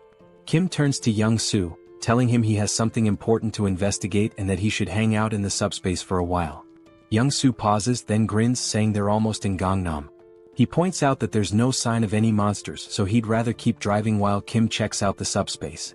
Kim, still worried, asks if Young-soo is sure it's safe. Ever the problem solver, Young-soo suggests that if Kim's that concerned, He can go into his portal while Young-soo continues driving the Mercedes. He's noticed that as long as he's driving, the portal stays with them. Intrigued, Kim ducks into his portal and sure enough, as Young-soo drives, Kim realizes he's moving right along with him. Impressed, Kim agrees to the plan, though he still feels a bit tense. He steps into his newly unlocked pocket dimension to explore. Inside, everything is vast, white and empty. He wanders around, testing the space, when his system chimes in, explaining the capabilities. He can combine or separate objects here. He can merge multiple items, regardless of their type, or break them down into components. Kim's mind races. This could change everything. Could he, for example, merge a rifle with its magazine to create an endless ammo feed so he wouldn't need to reload? Pax confirms that this idea is completely possible. Then Kim wonders if he could pull a grenade safety pin while storing it, so it would explode the moment he sends it out. Pax confirms again. Eager to test it, Kim has Pax remove the pin and create a new item, costing him 15 magic stones. He's fascinated by the result, but he knows a single grenade won't be enough for the wyvern. He needs something far more powerful. A smirk forms as Kim begins crafting a secret weapon. Meanwhile, Young-soo encounters a massive barricade, a wall of stacked cars blocking the road like some post-apocalyptic obstacle. He wonders who would create such a barrier. At that moment, Kim steps out from his subspace and asks how much longer to Gangnam. Young-soo explains that there's no monster trouble, but someone's blocked the road entirely with cars. He suggests they'll need a detour. Kim stops him. No detour is needed. He's got a new weapon to clear the way. Just as Young-soo is about to ask what he means, metal plates, each weighing 20 kilograms, start flying like bullets, slamming into the cars at incredible speed and scattering them like toys. Young-soo watches in shock. It's a stack of plates fused together, flying at 150 kilometers per second, creating a barrage of 500 kilograms that obliterates anything in its path. He's awestruck, yelling, "What on earth did you make?" The scene shifts to a group guarding the road from atop a building, watching for any monsters. They're armed with whatever they could find, mostly household tools. A middle-aged man, nervous and bewildered, wonders how that wall of cars collapsed so fast. Another, equally baffled, mentions how the wall withstood multiple monster attacks. It shouldn't have fallen like that. Then, through the smoke, they see a jeep charging forward, picking up speed until it stops right in front of their building. The men grab their weapons, a wooden stick among them, and stare, stunned. Who are these people? Soldiers, they assume, since they're arriving in a military jeep. Slowly, the black-tinted window of the car rolls down, and Kim smiles up at them, asking kindly, "Is Nurse Kim Jui here?" The scene shifts again, moving into a flashback. Kim's second sister, the middle child, gives him a flying kick so powerful he nearly faints. She huffs in frustration, while Jui, the eldest sister, calmly studies, telling her siblings to quiet down since she's preparing for an exam. Kim and his other sister are stunned, mouths wide open. The middle sister, concerned, asks Jui if she's feeling okay, wondering why she's suddenly so intense about studying. Jui snaps, asking if it's really that shocking for her to study hard. Kim, dead serious, turns to the middle sister. "Yeah, she definitely doesn't look well. We should call Mom. She's lost it." Jui's frustration erupts as she starts shouting, asking if they'll ever let her study in peace. Kim explains that Jui, who is 8 years older than him, only started taking her studies seriously when he was around 7. Since she'd never sat still for more than 30 minutes before, her sudden shift had the whole family on edge. With big worried eyes, Kim and his other sister drag their mom over to Jui, pointing out that their big sister has completely lost her mind. Even their mom looks concerned. Jui can't believe it. Her own family doesn't think she's capable of doing anything with her life. Frustrated, Jui finally reveals her secret. Proudly, she holds up a medical textbook and declares her dream: she's going to be a doctor. She announces, "Even if the world ends tomorrow, today I'll still help those in need." Her face glows with pride, her eyes shining with determination. The whole family is stunned. They just stare at her, speechless. Kim and his other sister turn to their mom, whispering that Jui's condition is getting worse. Maybe she needs a mental hospital ASAP. The house erupts into a family brawl, everyone yelling, laughing, the whole scene chaotic. Days pass, and they assume Jui's passion will fade like a teenage phase, and that her ambition to be a doctor will pass. But no, her grades soar. She skyrockets through high school, and before anyone realizes it, she's accepted into the top nursing school she applied to. Her dad, mom, Kim, and her other sister are shocked. Juri, who once couldn't sit still for 30 minutes, has achieved the unthinkable. In the present, Jui stands frozen in shock, staring at Kim, who's come back to find her. It's all real, her journey, her family, her dream, and now this reunion. Tears start streaming down Jui's face, her cheeks red with emotion. Kim stands before her, his eyes filling with tears too, overwhelmed. Barely able to speak, Jui, still sobbing, asks Kim how he made it this far and if he's hurt. Kim, equally emotional, tries to reassure her, saying he's fine, nothing happened. Young-soo, watching from behind, smiles warmly, whispering to himself, grateful that Kim's sister is safe. Kim and Jui finally embrace, holding each other tightly, letting the weight of the world fall away, if only for a moment. Once they calm down, Kim wipes his tears and introduces Young-soo, explaining how much he helped him get here safely. Young-soo bows respectfully, introducing himself, and Jui, deeply grateful, introduces herself as Kim's older sister, thanking Young-soo for protecting her little brother in this apocalyptic nightmare. With a small, mischievous smile, Jui suddenly reaches into her pocket and tells Kim she has something for him, figuring he hasn't eaten well in all this chaos. She hands him a chocolate bar, but Kim stops her, saying, "I'm really full, sis. Actually, I've got enough chocolate to last me a lifetime." Then, Kim's expression turns serious as he explains that he has a critically injured patient. Jui's face shifts to concern, and she asks where the patient is, insisting they bring him to her immediately. But Kim explains that the patient isn't in the car. He's in Kim's subspace. Jui's jaw drops, her eyes wide with shock. "Kim, you have an ability too?" Kim nods, explaining he unlocked a power called SUBSPACE, where he can open a portal to a hidden area that only he and those he invites can enter.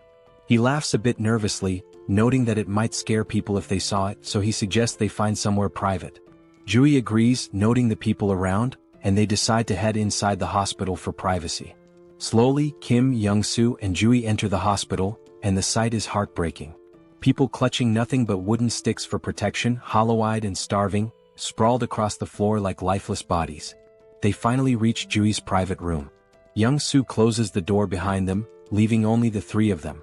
Kim then opens the door to his subspace, and as he does, Jui stands in shock, her eyes wide, mouth open, as she gazes at the vast, city-like area before her. "What is this?" Jui asks in amazement. "Are all these buildings part of your ability?" Kim reassures her, promising to explain later, but for now she needs to follow him. They make their way to where Kim has kept the injured soldier. Jui rushes to his side and begins examining him. Kim, still anxious, asks, "What do you think, Jui? Will he make it?" Jui, dead serious, asks how long he's been like this. Kim explains he's not sure, but it couldn't have been too long since he found him on the way there. He suspects the man was beaten and tortured. With a solemn expression, she tells Kim that this man may not survive much longer. Upon hearing this, both Kim and Young-soo freeze, fear visible in their eyes. They had been holding on to hope that the man could be saved. Desperate, Kim asks, "Is it really that bad?" Jui's tone then shifts. She smiles and explains that under normal circumstances, his chances would be slim. But then, her hands begin to glow with a green aura, and she grins confidently. "Isn't it cool?" she says, "I've awakened as a healer." She places her glowing hands on the soldier's chest, the green light spreading over his body. She warns them that her skill level is still low, so a full recovery is unlikely, but he won't die. After 5 minutes, Jui finishes the healing. The soldier's wounds close and his breathing stabilizes. Jui explains that while it's not a complete recovery, the essentials are taken care of. He's severely malnourished and will need food and rest to regain strength. Suddenly, Kim says, "Sis, even with the world ending, you're still treating patients. Just like you said you would." Jui, caught off guard and slightly embarrassed, laughs nervously. "Why bring that up now?" But Kim, undeterred, repeats her words from childhood. "Even if the world ends tomorrow, I'll still treat the sick today." Blushing, Jui shouts, "I should have disciplined you like sister number 2 did when you were little." And just like that, they're bickering again. Once the playful quarrel dies down, Jui turns serious.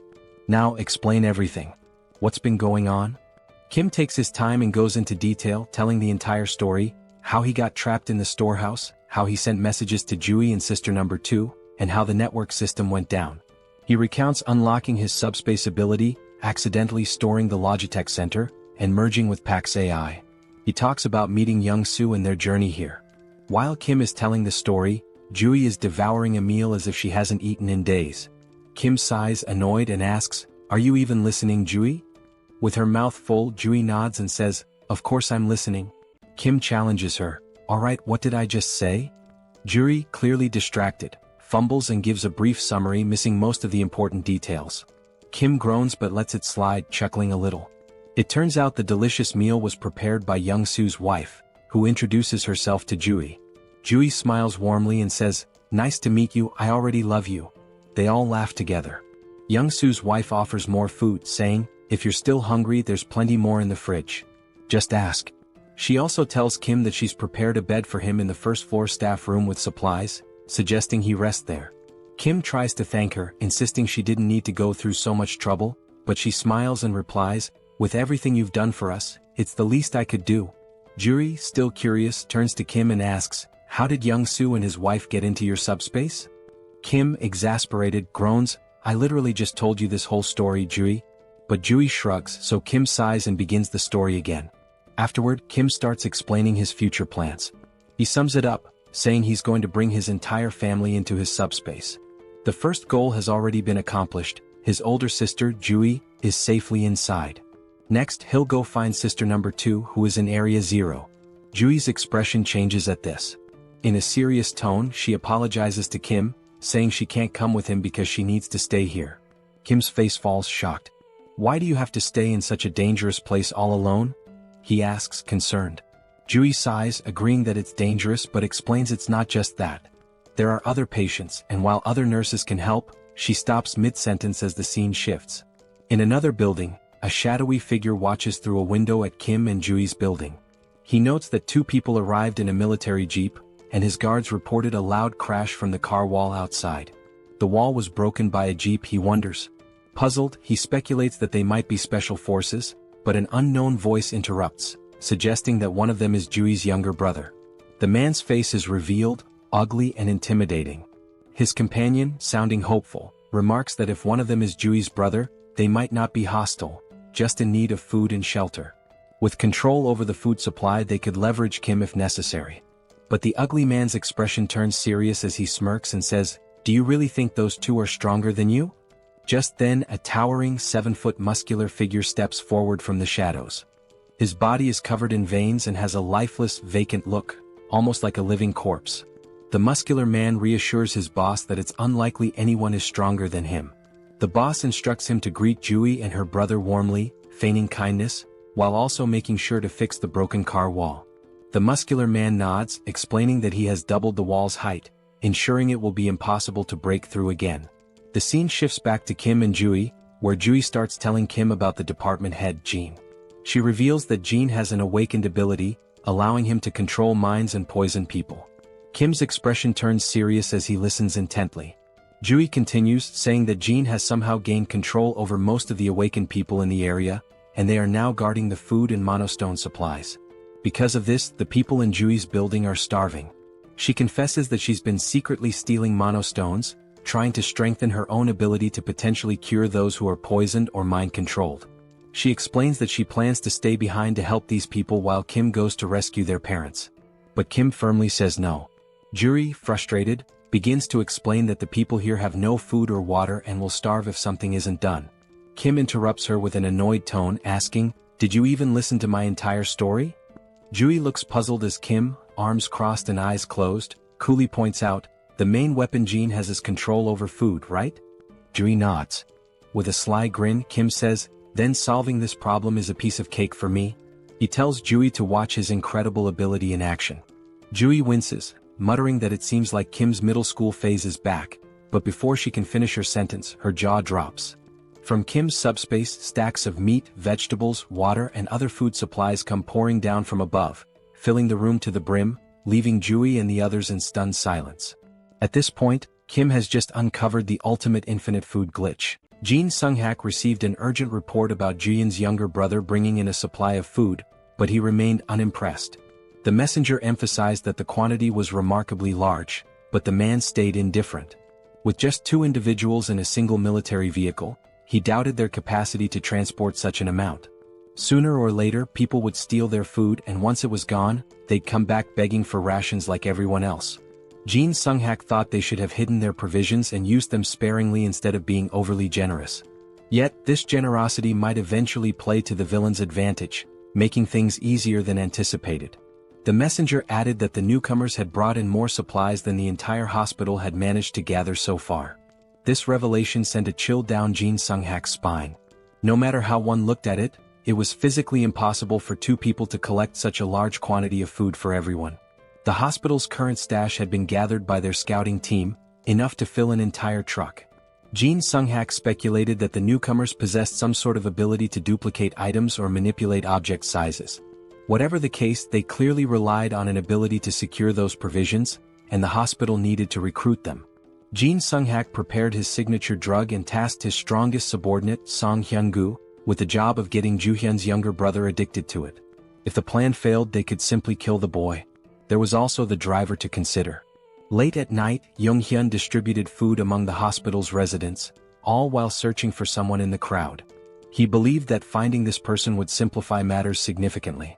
A short while earlier, he had shared his strategy for neutralizing all of Jin Sung-hak's weapons. The plan involved dumping the poisoned food and replacing it with fresh supplies, subduing the addicted ability users, and dealing with Jin Sung-hak, who was no combat threat at all. Jung-hyun tried to gather as much information as Ju-hyun had. Most of the abilities possessed by the addicted users were trivial. One could reseal cans and another could automatically do laundry. In general, very few awakened abilities were combat relevant, with the exception of one individual in the hospital. That person was Song Hyun-gu, whose presence alone was intimidating. After the world descended into chaos, Hyun-gu traveled from Iljiro to Gangnam, concerned for his mother in the hospital. Ju-hyun didn't know much about Hyun-gu's ability other than that he was unnaturally strong. His massive frame was impossible to miss, and the car wall protecting everyone had been built by him with his bare hands. Now, that giant of a man had finally come face to face with Jung-hyun for a private conversation. Although Jung-hyun felt nervous, he had some business to settle with the muscle-bound man, making this encounter ideal. Hyun-gu couldn't fathom what kind of business the younger man had in mind, but it no longer mattered. The two stepped outside near the car wall that started it all. Calmly, Hyun-gu presented Jung-hyun with two options: either drink the medicine willingly or face a painful death. He strongly advised against trying to flee as it would be futile. It became clear why Hyun-gu had chosen such a secluded location for their meeting. Jung-hyun, however, never planned to run. He knew he'd be caught if he did. Instead, he opted for a secret third choice, trapping Song Hyun-gu on the spot. Provoked by the young man's defiance, Hyun-gu lunged to grab and crush him. Before he could, his fingers touched an immovable barrier. Jung-hyun had disappeared, leaving behind only a strange portal to the logistics center.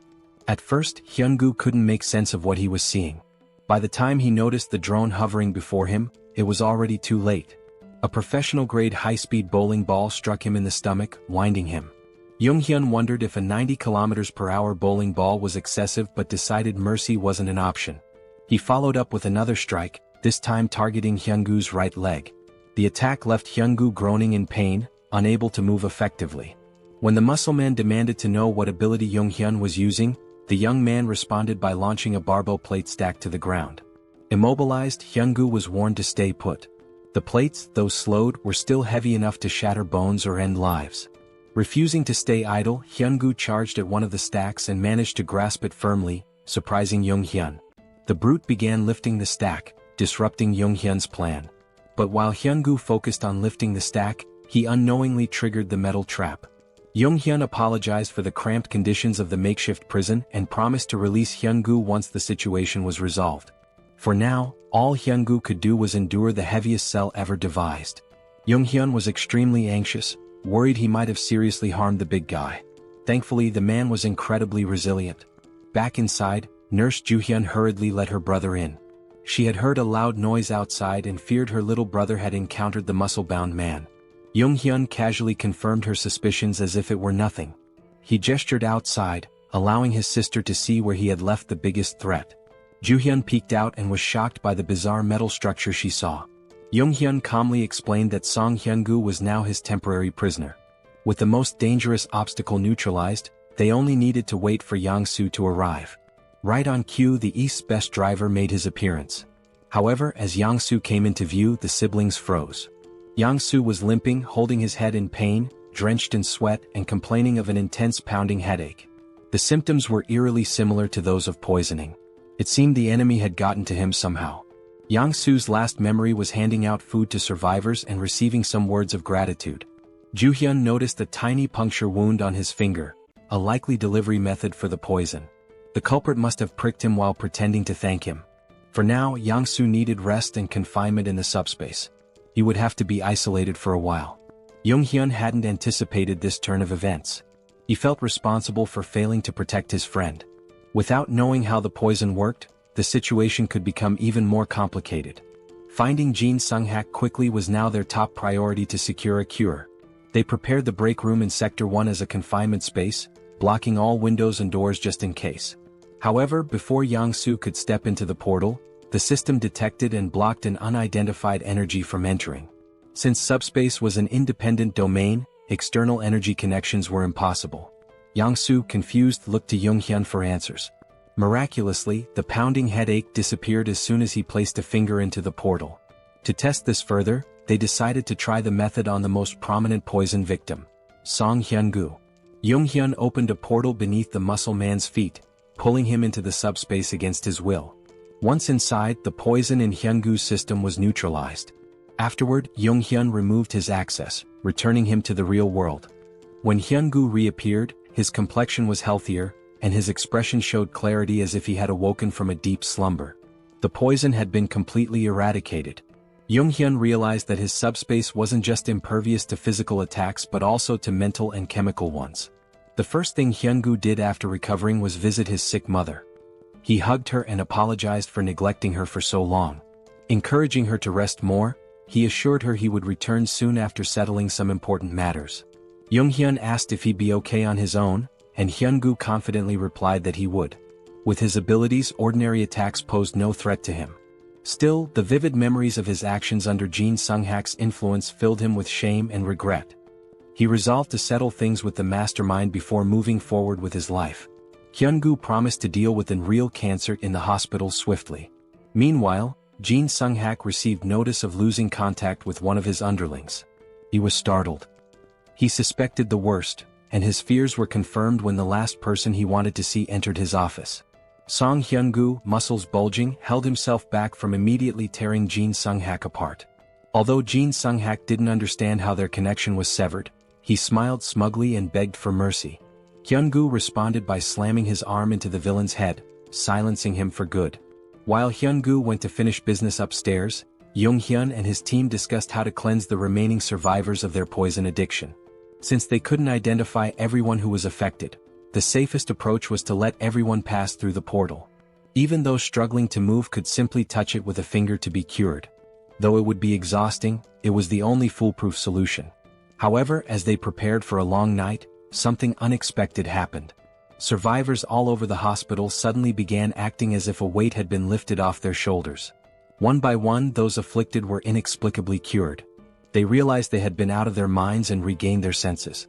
The group was bewildered until Song Hyun-gu arrived, clearing up the mystery. His clothes and hands were smeared with blood, a clear indication of the method he used to resolve his unfinished business. He bowed his head, expressing gratitude to Jung-yum for saving everyone in the hospital. Jung-yum, in turn, thanked the big man for removing the root of their troubles. He also apologized for earlier throwing bowling balls with excessive force. Thankfully, Hyun-gu's resilience meant he only ended up with a few light bruises, his bones miraculously unharmed.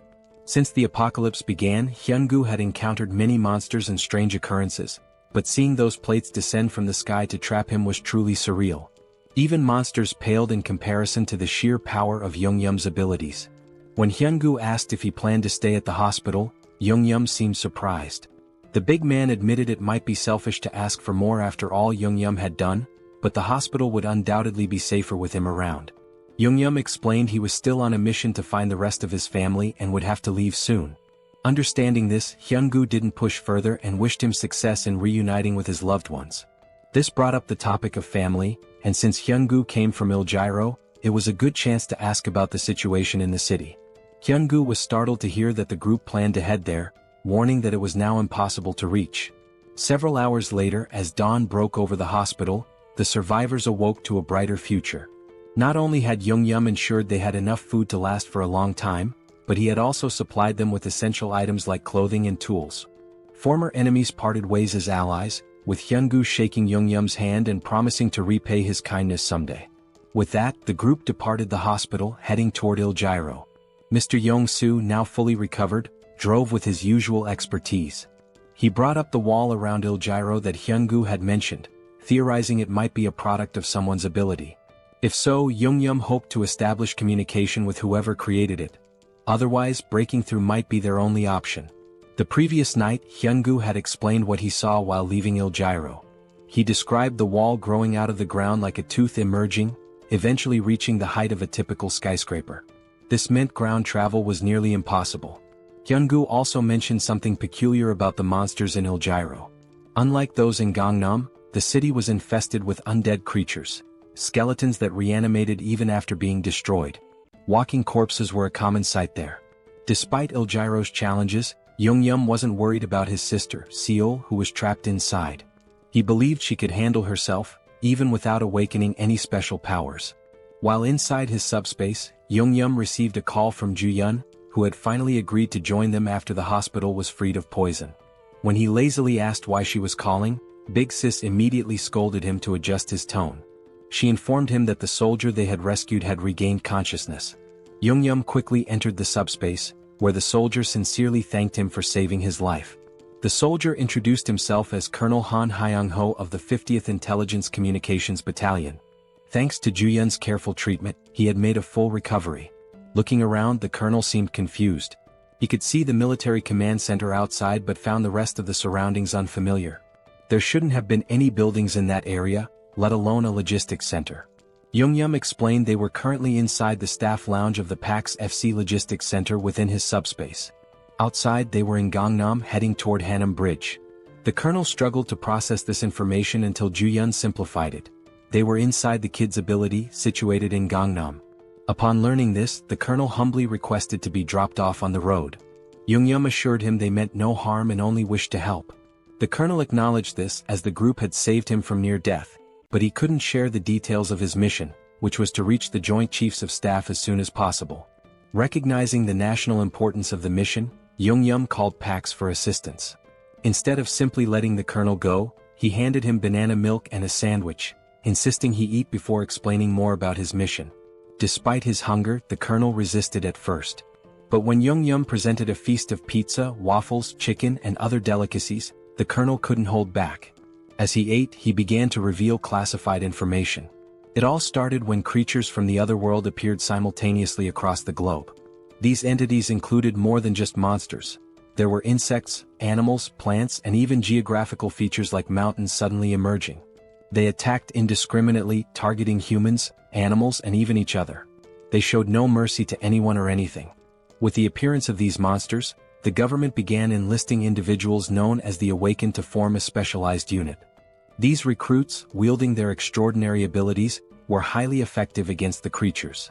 Colonel Han's unit was stationed near Gwacheon and Anyang, where they maintained a relatively stable situation. Everything was under control until that beast appeared. He witnessed his men being massacred and devoured by a massive wyvern.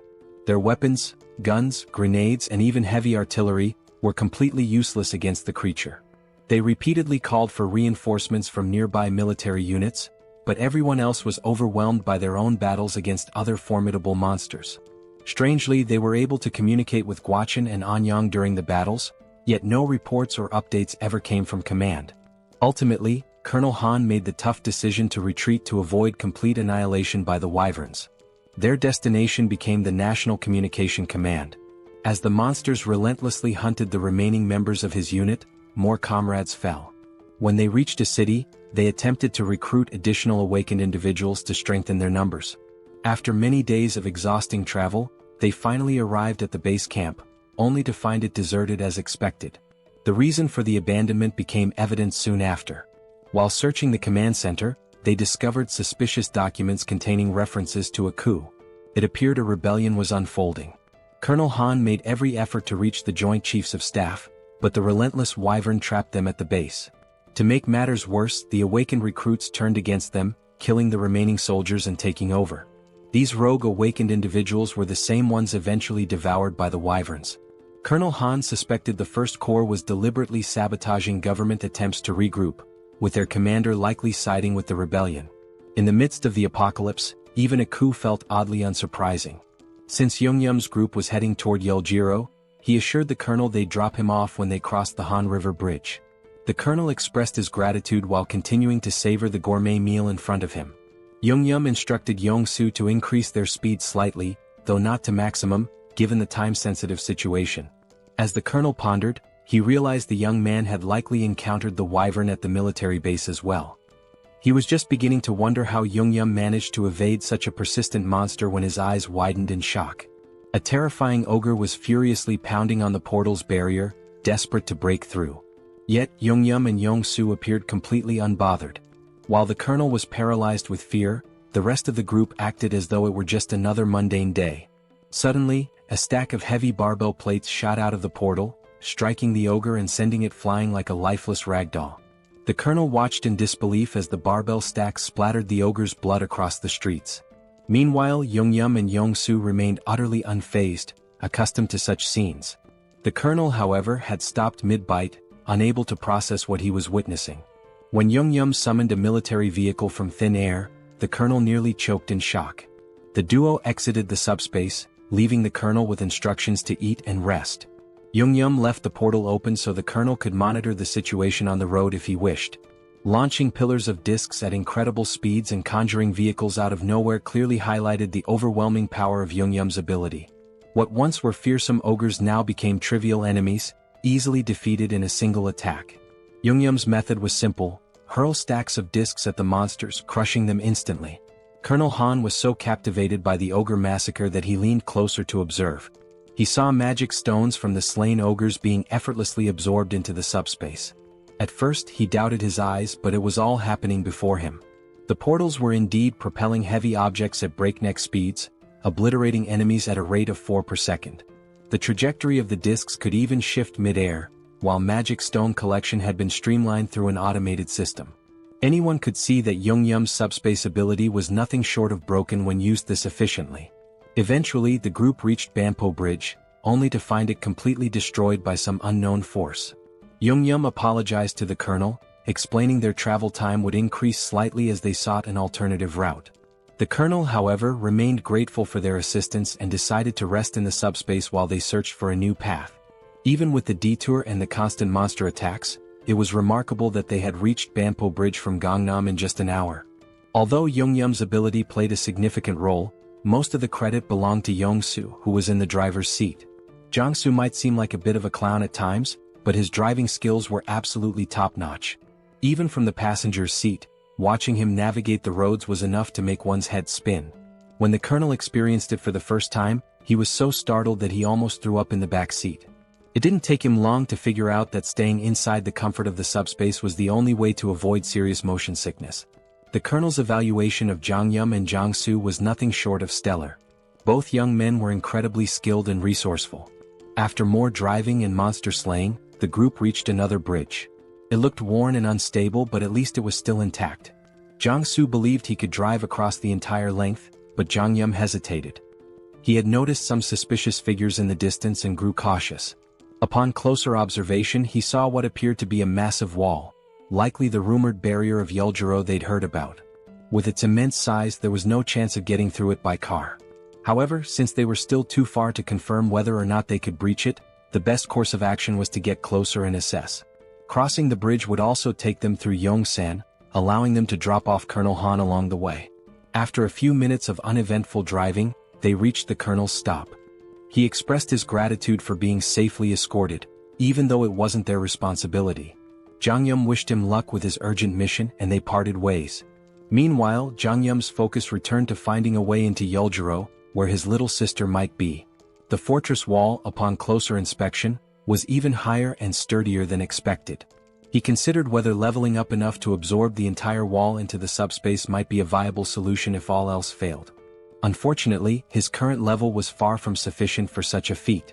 He estimated needing another 2 hours of grinding, collecting 400 magic stones per hour, to upgrade his subspace abilities. Han, meanwhile, suggested that Jongyum and Jongsu join him in the government's efforts. The government was offering mana stones and resources to aid the initial growth of awakened individuals. Han believed the duo's talent would ensure they received substantial support. Jang Yum, however, politely declined, explaining that his family was his top priority. As for the magic stones, he had no issue collecting them himself while hunting monsters. Han, though disappointed, understood Jang Yum's reasoning. However, he mentioned that if they went to the Joint Chiefs of Staff headquarters, Jang Yum might reconsider since they likely had helicopters available. Han guessed correctly, they probably did. Meanwhile, the headquarters was abuzz with reports of Guaqin and Anyang falling, along with the destruction of the 56th Division. It seemed that only the 1st Corps retained any semblance of operational strength. In such chaos, the existence of a governing body was uncertain. The military forces that survived were completely in the dark. The director, lost in pessimistic thoughts, was interrupted by a messenger announcing a visitor. Colonel Han, the commander of the 50th Battalion of the National Communications Agency, had arrived. He insisted on delivering a personal message to the director, detailing how his entire unit was wiped out and how he'd made it to HQ. Han gave a flawless salute before recounting the events in excruciating detail, omitting nothing. He concluded his report by handing over a document containing undeniable evidence of rebellion within the 1st Corps. The director's stomach dropped as he read through the papers. He had been oblivious to the treachery brewing beneath the surface during this crisis. Glancing outside, he saw the men who had helped Han deliver the critical intel. Both the director and the colonel hurried to thank Jang Yum and Jang Soo for their incredible service to the country. The director also mentioned Jang Yum's abilities and his request for a helicopter in exchange for supplies. Given the strategic importance of helicopters, the director agreed to provide one, on one condition. He formally invited Jang Yum to join the military as an awakened operative. The government was desperate to stabilize the situation, and Jang Yum's abilities could be a game-changer. However, Jang Yum respectfully declined, reiterating that his priority was rescuing his family. The military, unable to force him into service, had to withhold the helicopter. Jang Yum understood, acknowledging the director's position and wishing him success in restoring order. With a proper goodbye, Jang Yum returned to his vehicle. The director stood there, puzzled and frustrated, realizing he had mishandled the situation entirely. He assumed the young man would eventually give in. But these fools underestimated Jang Yum's determination. He wasn't out of options yet. If the helicopter plan to bypass the wall failed, he'd simply come up with another solution. Since he hadn't even fully assessed the fortress wall himself, he remained optimistic about finding a way through. With the first offer rejected, the director had to set his pride aside and tap on Jang Yum's car window to make another proposal. If the young man fulfilled this request, the military promised to provide the helicopter he sought. Jang Yum agreed, and soon an entire battalion was mobilized, military vehicles lining up in a single file. Sitting in the vanguard, Jang Yum nonchalantly sipped on a juice box, looking more bored than concerned, as though he weren't about to head into battle. Months earlier, the director had laid out the mission. Seoul Station, once a hub for gathering reserve awakened individuals, still maintained communication with survivors there. The problem was the road to the station, completely clogged by skeletons. These skeletons weren't particularly dangerous in combat but were an immense nuisance. They were numerous, tricky, and almost impossible to permanently destroy without targeting the core located at the base of their last right rib. Failing to crush this core meant they would regenerate endlessly. Jang Yum's task was to clear a path through the skeletal hordes and rescue the stranded awakened individuals. With his flying barbell discs, he made quick work of the mission. For him, it was a straightforward job, but for the soldiers watching his abilities for the first time, it was mind-blowing. The operation they had dreaded for weeks was effortlessly executed by a young man with an unusual power. When they finally reached Seoul Station, the awakened survivors erupted in cheers, overjoyed to see their rescuers. The military swiftly evacuated the survivors into armored vehicles. Once everyone was accounted for, the director gave Jang Yum and Yong Soo the signal to leave. Thanks to Jang Yum's skill, the skeletons posed no significant threat during the escape. For the soldiers, fighting skeletons was grueling, requiring near-perfect precision to hit the cores with their firearms. Jang Yum, however, dispatched them with ease. But there was something the young man hadn't yet encountered, a rare and formidable enemy among the skeletons, the Skeleton Knight. The military had a standing order to avoid the creature at all costs. Engaging it was considered futile as it was deemed indestructible. As usual, Jang Yum opened his portal and sent a barbell disc hurtling toward the enemy. This time, though, it wasn't an ordinary skeleton standing in the middle of the road, it was the Skeleton Knight. The menacing figure stared down the convoy, its piercing gaze fixed on them. To everyone's shock, the creature began speaking in an unfamiliar language. Though unintelligible, it was clear the knight was trying to communicate. Then, it plunged its sword into the ground and pulled out a magic stone, crushing it in its skeletal hand and sprinkling the resulting dust onto the ground. With that, the skeleton knight began speaking human language, introducing itself as Sir Gawain, one of the 12 knights serving the Night King. He greeted the humans, referring to them as otherworlders, but Jangyum seemed more intrigued by the magic stone trick than by Gawain himself. Sir Gawain admitted that being greeted with flying chunks of metal was unusual and asked if Jangyum was a mage.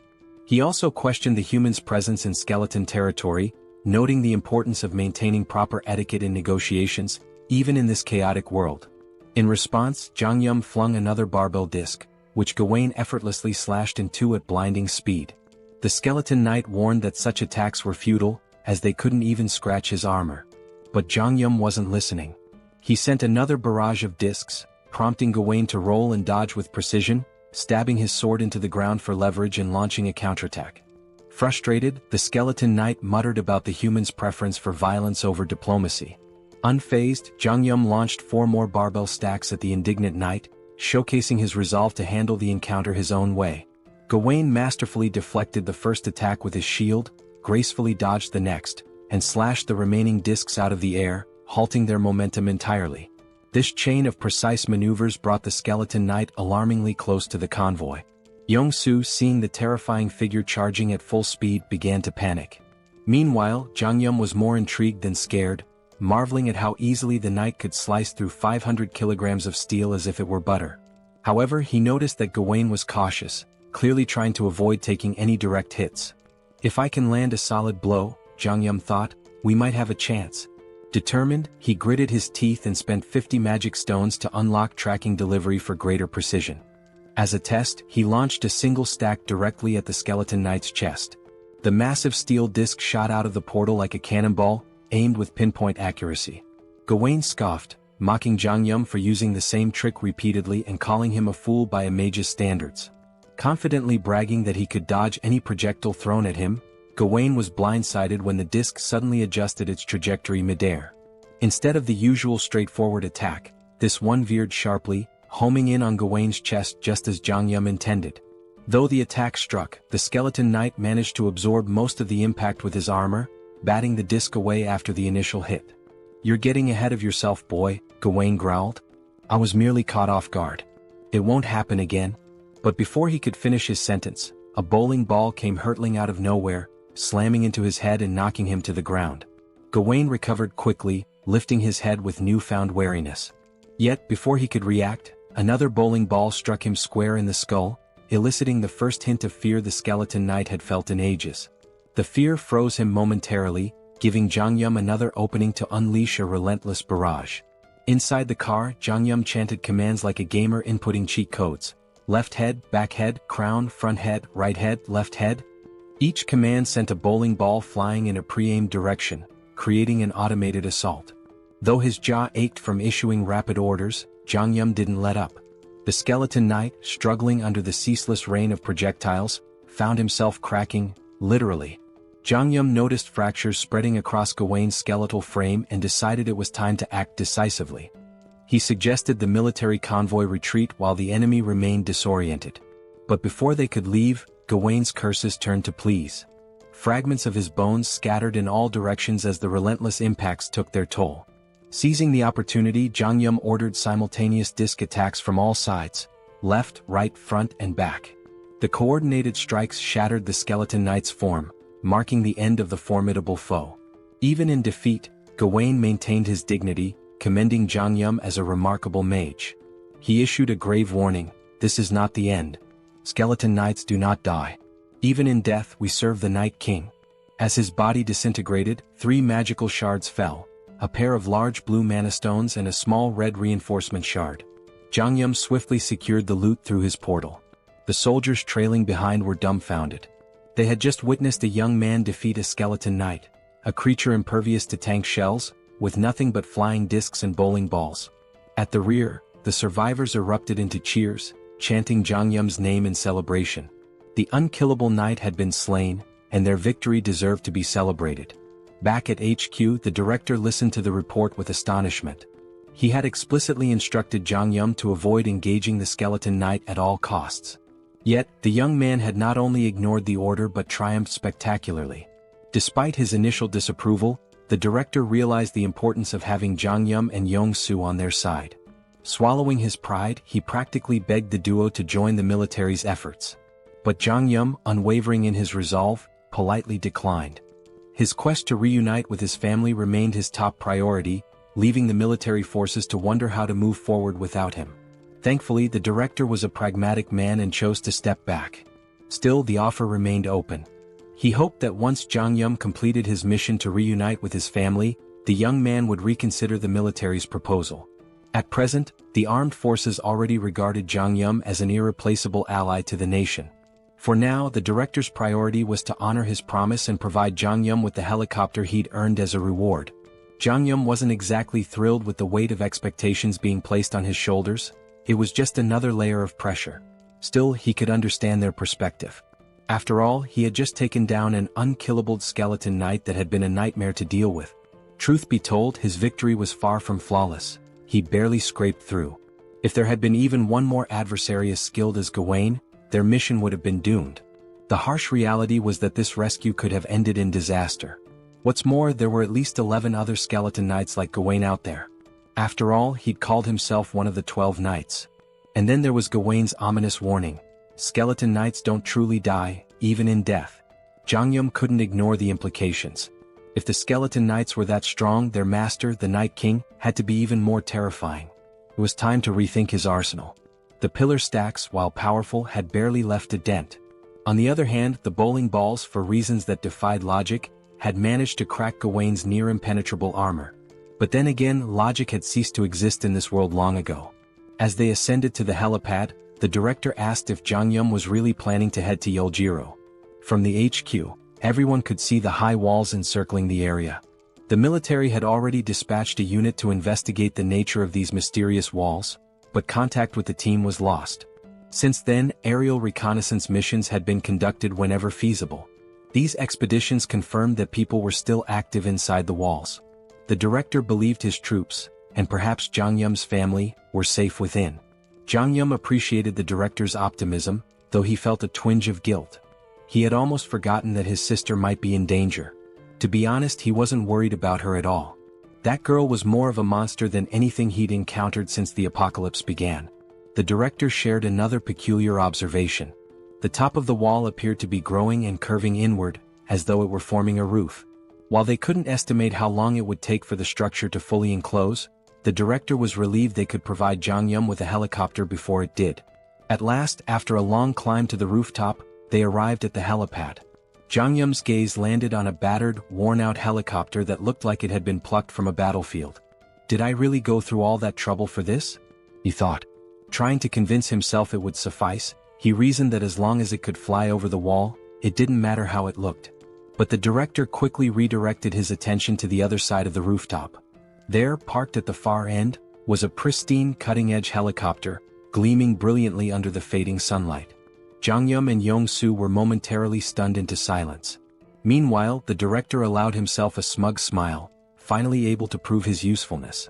Yong-soo burst into laughter, his excitement palpable. With his aviator sunglasses and Top Gun jacket, he now looked perfectly at home next to the sleek, powerful aircraft. Kim was equally taken aback. At the same time, the director began explaining something, but Young-soo interrupted with loud laughter. Turning to the director, Young-soo expressed how touched he was that the director was lending them a Black Hawk helicopter in such a desperate situation. He was already thrilled at the prospect of flying it. The director chuckled, remarking that he had been wondering who would pilot the Black Hawk, but it seemed Young-soo had prior experience with such aircraft. Before the director could finish, Young-soo interjected, "I've never flown a Black Hawk before." Young-soo then glanced at his system notification and explained that while he'd never flown a helicopter, he felt confident about piloting this one. As he inspected the Black Hawk, a notification appeared on his system. It stated that by using 50 magic stones, he could register the helicopter into his system, which would instantly transfer all the knowledge necessary to fly it directly into his mind. Excited, Young-soo enthusiastically shared this discovery with the group, explaining his unique ability, Best Driver. This skill allowed him to operate any vehicle effortlessly. Until now he had believed his ability only worked with vehicles he'd already driven, but this moment revealed something new. Instead of leveling up his skill traditionally, young Su realized he could register new vehicles to his system individually. This revelation exhilarated him. Kim was equally amazed and things began to fall into place. Reflecting on their countless battles together, Kim recalled how young Su's ability never seemed to evolve in a conventional sense. Now it was clear, young Su's skill wasn't about progression but about expanding his arsenal by registering new vehicles. The director then surprised them by retrieving a suitcase from the Black Hawk. Opening it, he revealed a collection of magic stones. Placing the suitcase before Kim, he explained that it contained 200 magic stones. Originally intended as a surprise for their journey, the director now offered the stones so young Su could register the Black Hawk immediately. Hearing this, both Kim and young Su expressed their deep gratitude. Without delay, young Su took 50 magic stones and began the registration process. As the process completed, a torrent of information flooded into young Su's mind about piloting the Black Hawk. His excitement surged, his grin growing wicked, almost as if he were possessed by some malevolent spirit. Kim, observing the transformation, felt a shiver run down his spine. With a devilish smirk, young Su declared, "I've got this bad boy all figured out." He urged Kim to board the helicopter quickly, claiming he couldn't wait to take off. Nervous about young Su's enthusiasm, Kim hesitated and cautiously asked if he could fly the helicopter at a slower pace. Maintaining his mischievous tone, young Su laughed. "Slow? I don't do slow."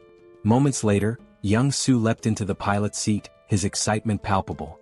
Kim, his eyes brimming with tears of apprehension, reluctantly strapped himself in, resigned to what he knew would be a chaotic ride. Like a mad scientist at work, young Su began pressing buttons and muttering to himself. Turning to Kim, he quipped that they still had a bit of time before departure, suggesting Kim mentally prepare. Finally accepting his fate, Kim shifted his focus to what lay ahead. He knew that once they entered the city, they would face more skeleton knights. With this in mind, Kim decided to check his inventory to assess how many magic stones he had. He needed to upgrade his subspace level. Kim thought upgrading his subspace might unlock a new skill. Opening his inventory, he used 2 large mana stones and 1 enhancement stone. The system notified him that the large mana stones had been converted, along with 200 regular mana stones, leaving Kim with a total of 1,393 mana stones. Shocked at the sheer quantity, Kim used 1,000 mana stones to upgrade his subspace to level 3.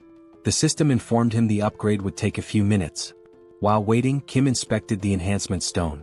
The system explained that enhancement stones were unique, imbued with special properties. Unlike regular mana stones, they could be consumed via the awakening system to grant specific enhancements to an item. The enhancement stone in his possession carried the fire property. A spark of inspiration struck Kim. He now had an idea of how to use the enhancement stone. However, the critical question loomed: which item should he upgrade? More importantly, Kim had no way of knowing how much his ability would increase from enhancing an item with the stone. He considers his 2 primary weapons for offense, the bowling ball and the iron pillars. However, whenever Kim used the iron pillars, the skeleton warriors easily sliced through them. Only the bowling ball proved effective against them.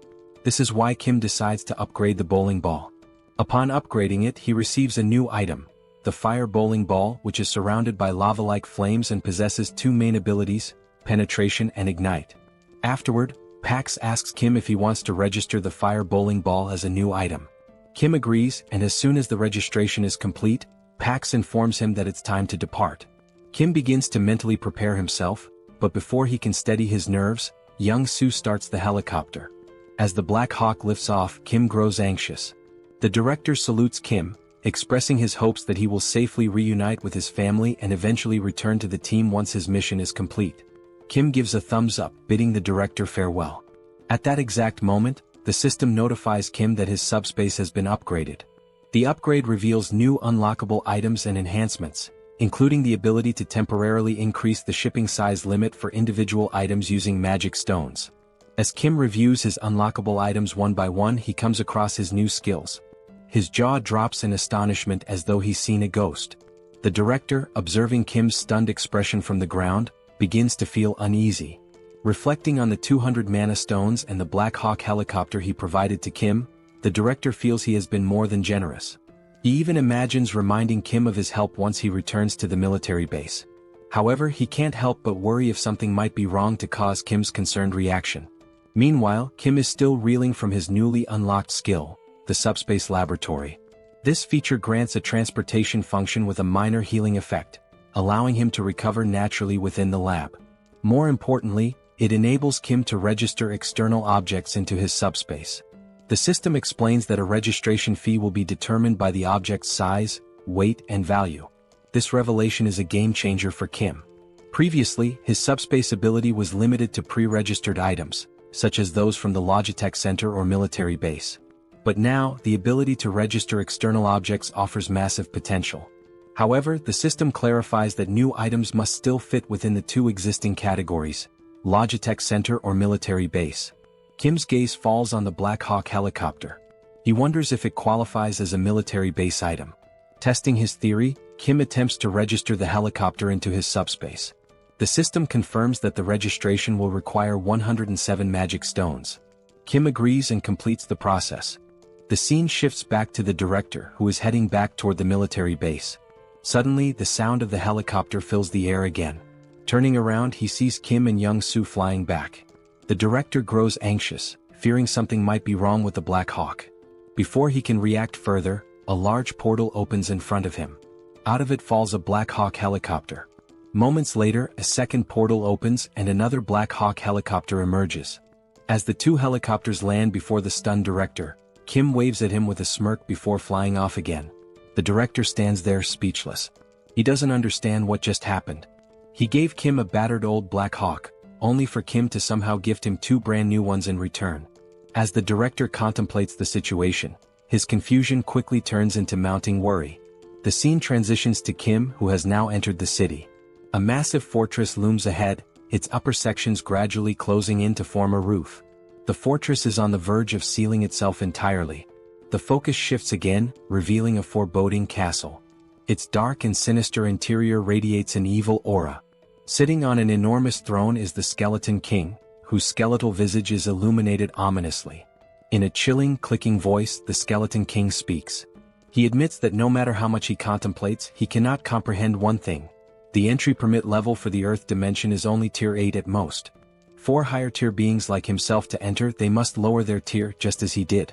It's surprising to think that a wizard, infamous for his arrogance, would come here, even agreeing to a tier reduction.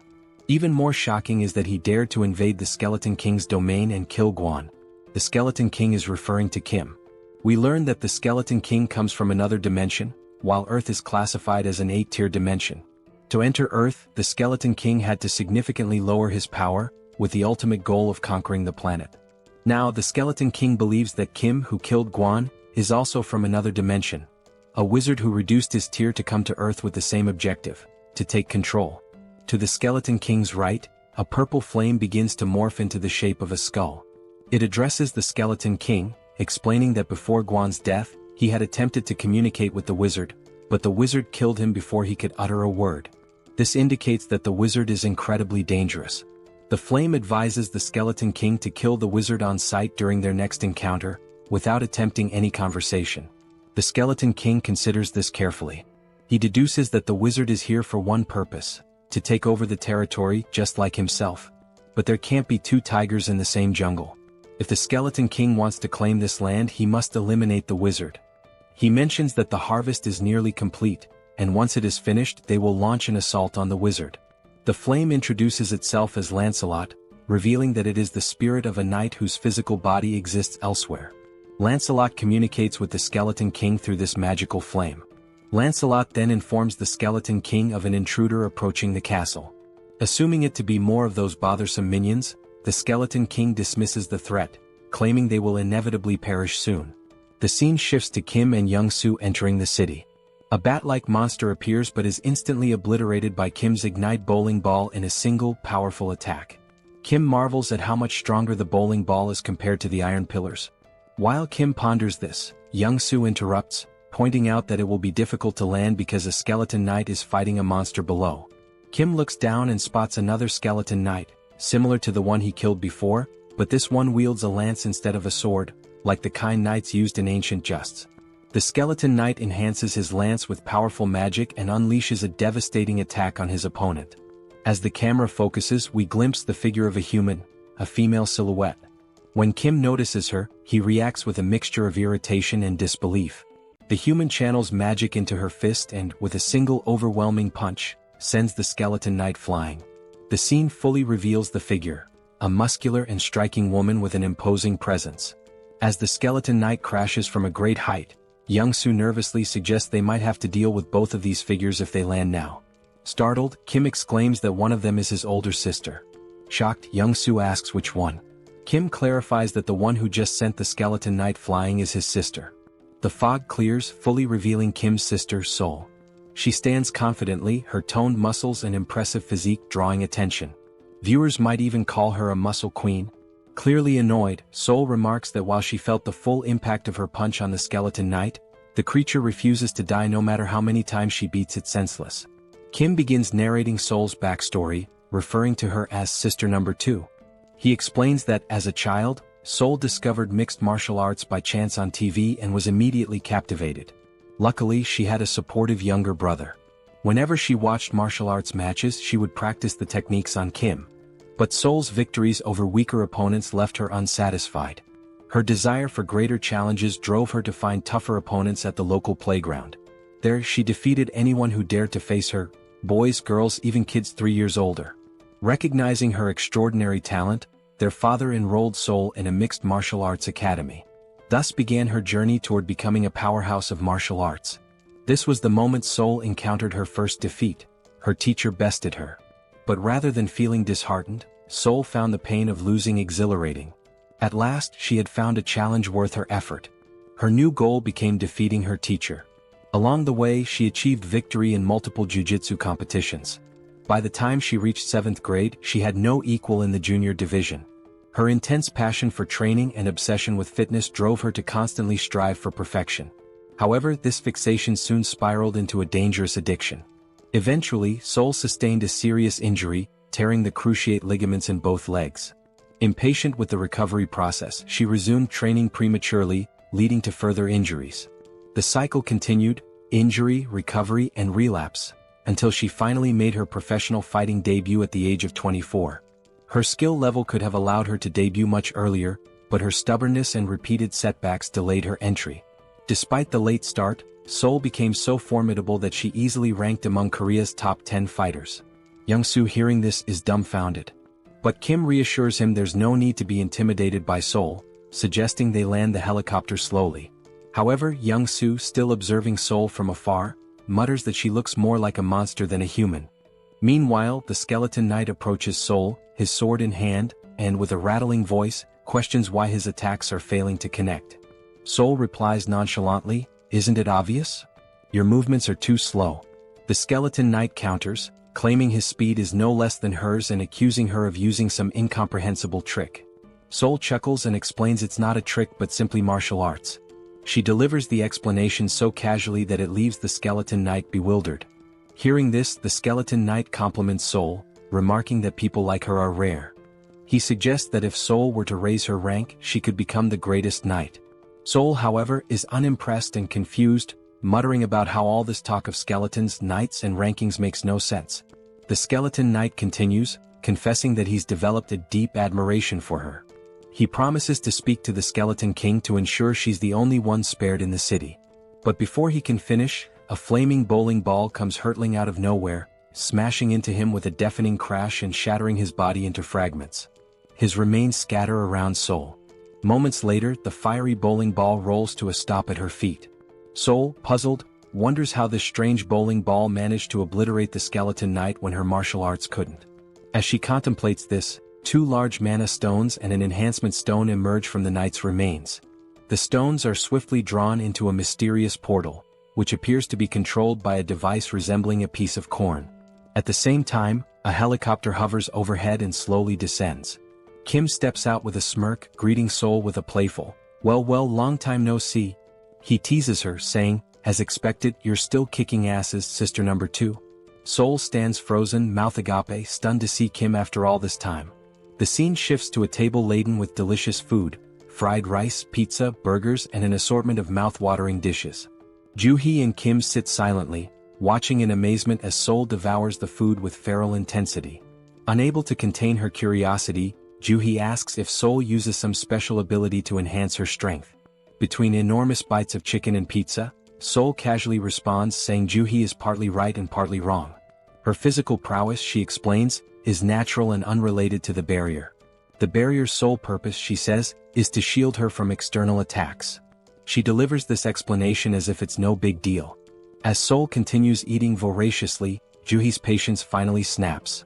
"Eat slower," she scolds, warning Sol that she'll choke or get indigestion if she doesn't. Kim, observing the exchange, chuckles and tells Juhi it's futile to argue. "She's been eating like this since we were kids," he says with a resigned smile. Amid their playful banter, a warm, heartfelt conversation unfolds. Kim, smiling genuinely, tells his sisters how relieved he is that all three of them awakened survival-related abilities and managed to endure this long. Kim now had just one more task, to find their older brother. As Sol ate, she glanced at Kim with skepticism and asked, "Everything's fine, but seriously, Kim, your ability feels like a cheat code. How are you even capable of all this?" Kim chuckled softly, replying, "It's a long story. I'll explain everything to you later, but for now, just eat and get some rest." He showed Sol how to use the packs to order anything she needed and mentioned that Youngsu's family was safe in the subspace. He suggested Sol take a moment to say hello to them. Sol agreed with a nod but then asked, "Are we leaving this city right now? Are we really going?" Kim rose from his chair and answered, "Yes, we need to leave immediately.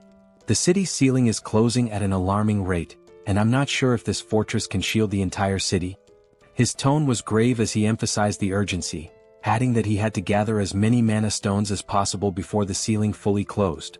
Looking up at the sky, Kim felt a pang of dread. The ceiling had already sealed shut, plunging the entire area into darkness. Wasting no time, he boarded his Black Hawk, ascended into the sky, and launched 5 blazing fireballs at the fortress walls with all his strength. Yet, despite the ferocity of the attack, the fortress remained unscathed. There wasn't even a scratch. A sinking feeling washed over Kim. Not even a dent, he thought. He contemplated his options. Should he take the entire city into his subspace? The thought seemed tempting but reckless. He reminded himself that moving such a massive structure into his subspace could have unpredictable consequences.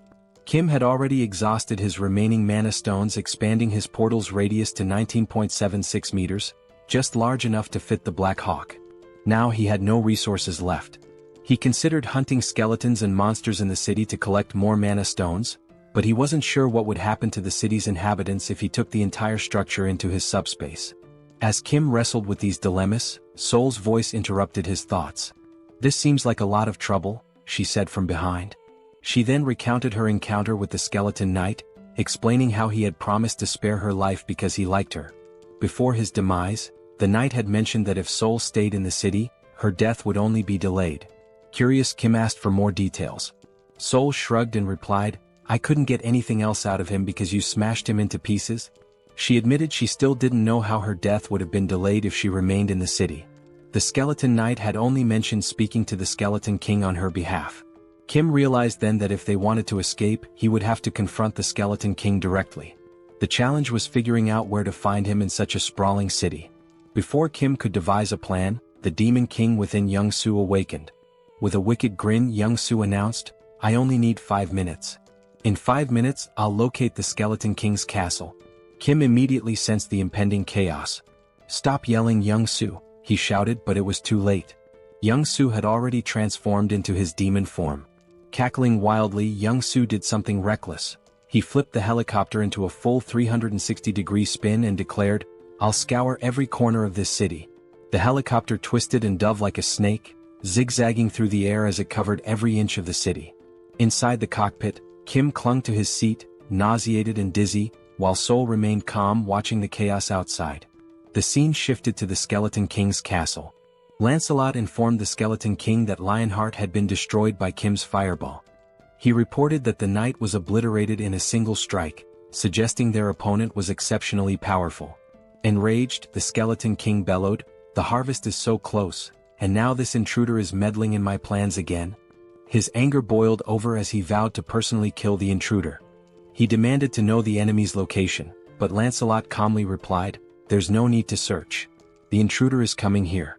At this, the Skeleton King let out a deep, ominous laugh. From his vantage point within the castle, he watched Kim's helicopter approaching. Initially he assumed it was a wizard's trick, but after studying Kim more closely the Skeleton King murmured, "This doesn't look like a wizard. It seems undead." For a moment the irony hung in the air. When even the undead think you're undead, things have clearly gone awry. Yet the Skeleton King dismissed his confusion. His focus remained on annihilating the intruder no matter what. Wizard or undead, whoever dared to ruin his plans would not leave alive. The scene shifts again to reveal a massive door leading into the Skeleton King's chamber. Inside the castle, bat-like monsters cling to the walls, poised to ambush any intruder. The huge door creaks open and Kim stumbles into the room, looking barely alive, almost ghostly. In a faint voice he mutters, "I'm never getting on a helicopter again." The motion sickness was on another level. Suddenly Sol notices something behind Kim. She bolts forward, calling his name, but before Kim can react, he sees a massive, muscular bat monster with razor-sharp teeth lunging at his neck. Just in time Sol leaps into action. With a devastating punch she obliterates the bat monster, tearing it apart in one blow. The attack jolts Kim out of his dizziness. He quickly thanks Sol, but she rolls her eyes and tells him to stop being so formal. However, her attention soon shifts elsewhere. Something feels off.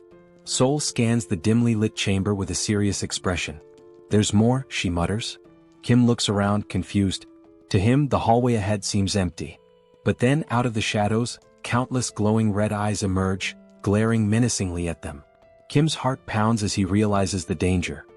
He turns to Young Soo and urgently says, "Retreat to the subspace." Kim knows he can't handle this alone, but then remembers he doesn't have to. Sol, the martial arts enthusiast, is with him. A wicked grin spreads across Sol's face as she watches the flood of monsters advancing. "Now this is more like it," she says, her excitement growing. One monster wasn't enough for her, it would have been too dull. With a wild smile, Sol dashes into the dark hallway at incredible speed. Before Kim can react, she leaps into the air and lands with a thunderous crash, crushing a bat monster's head beneath her foot. Her movements are graceful yet ferocious, each attack filled with precision and power. One by one, Sol annihilates the monsters, slashing, punching, and smashing with almost playful fury.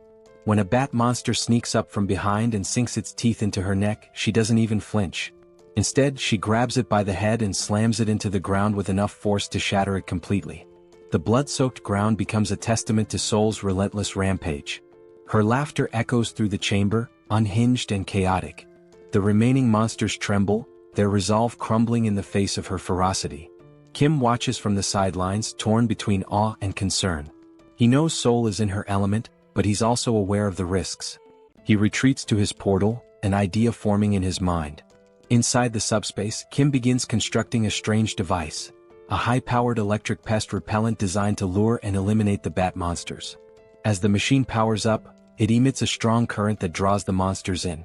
One by one they are electrocuted, falling lifeless to the ground.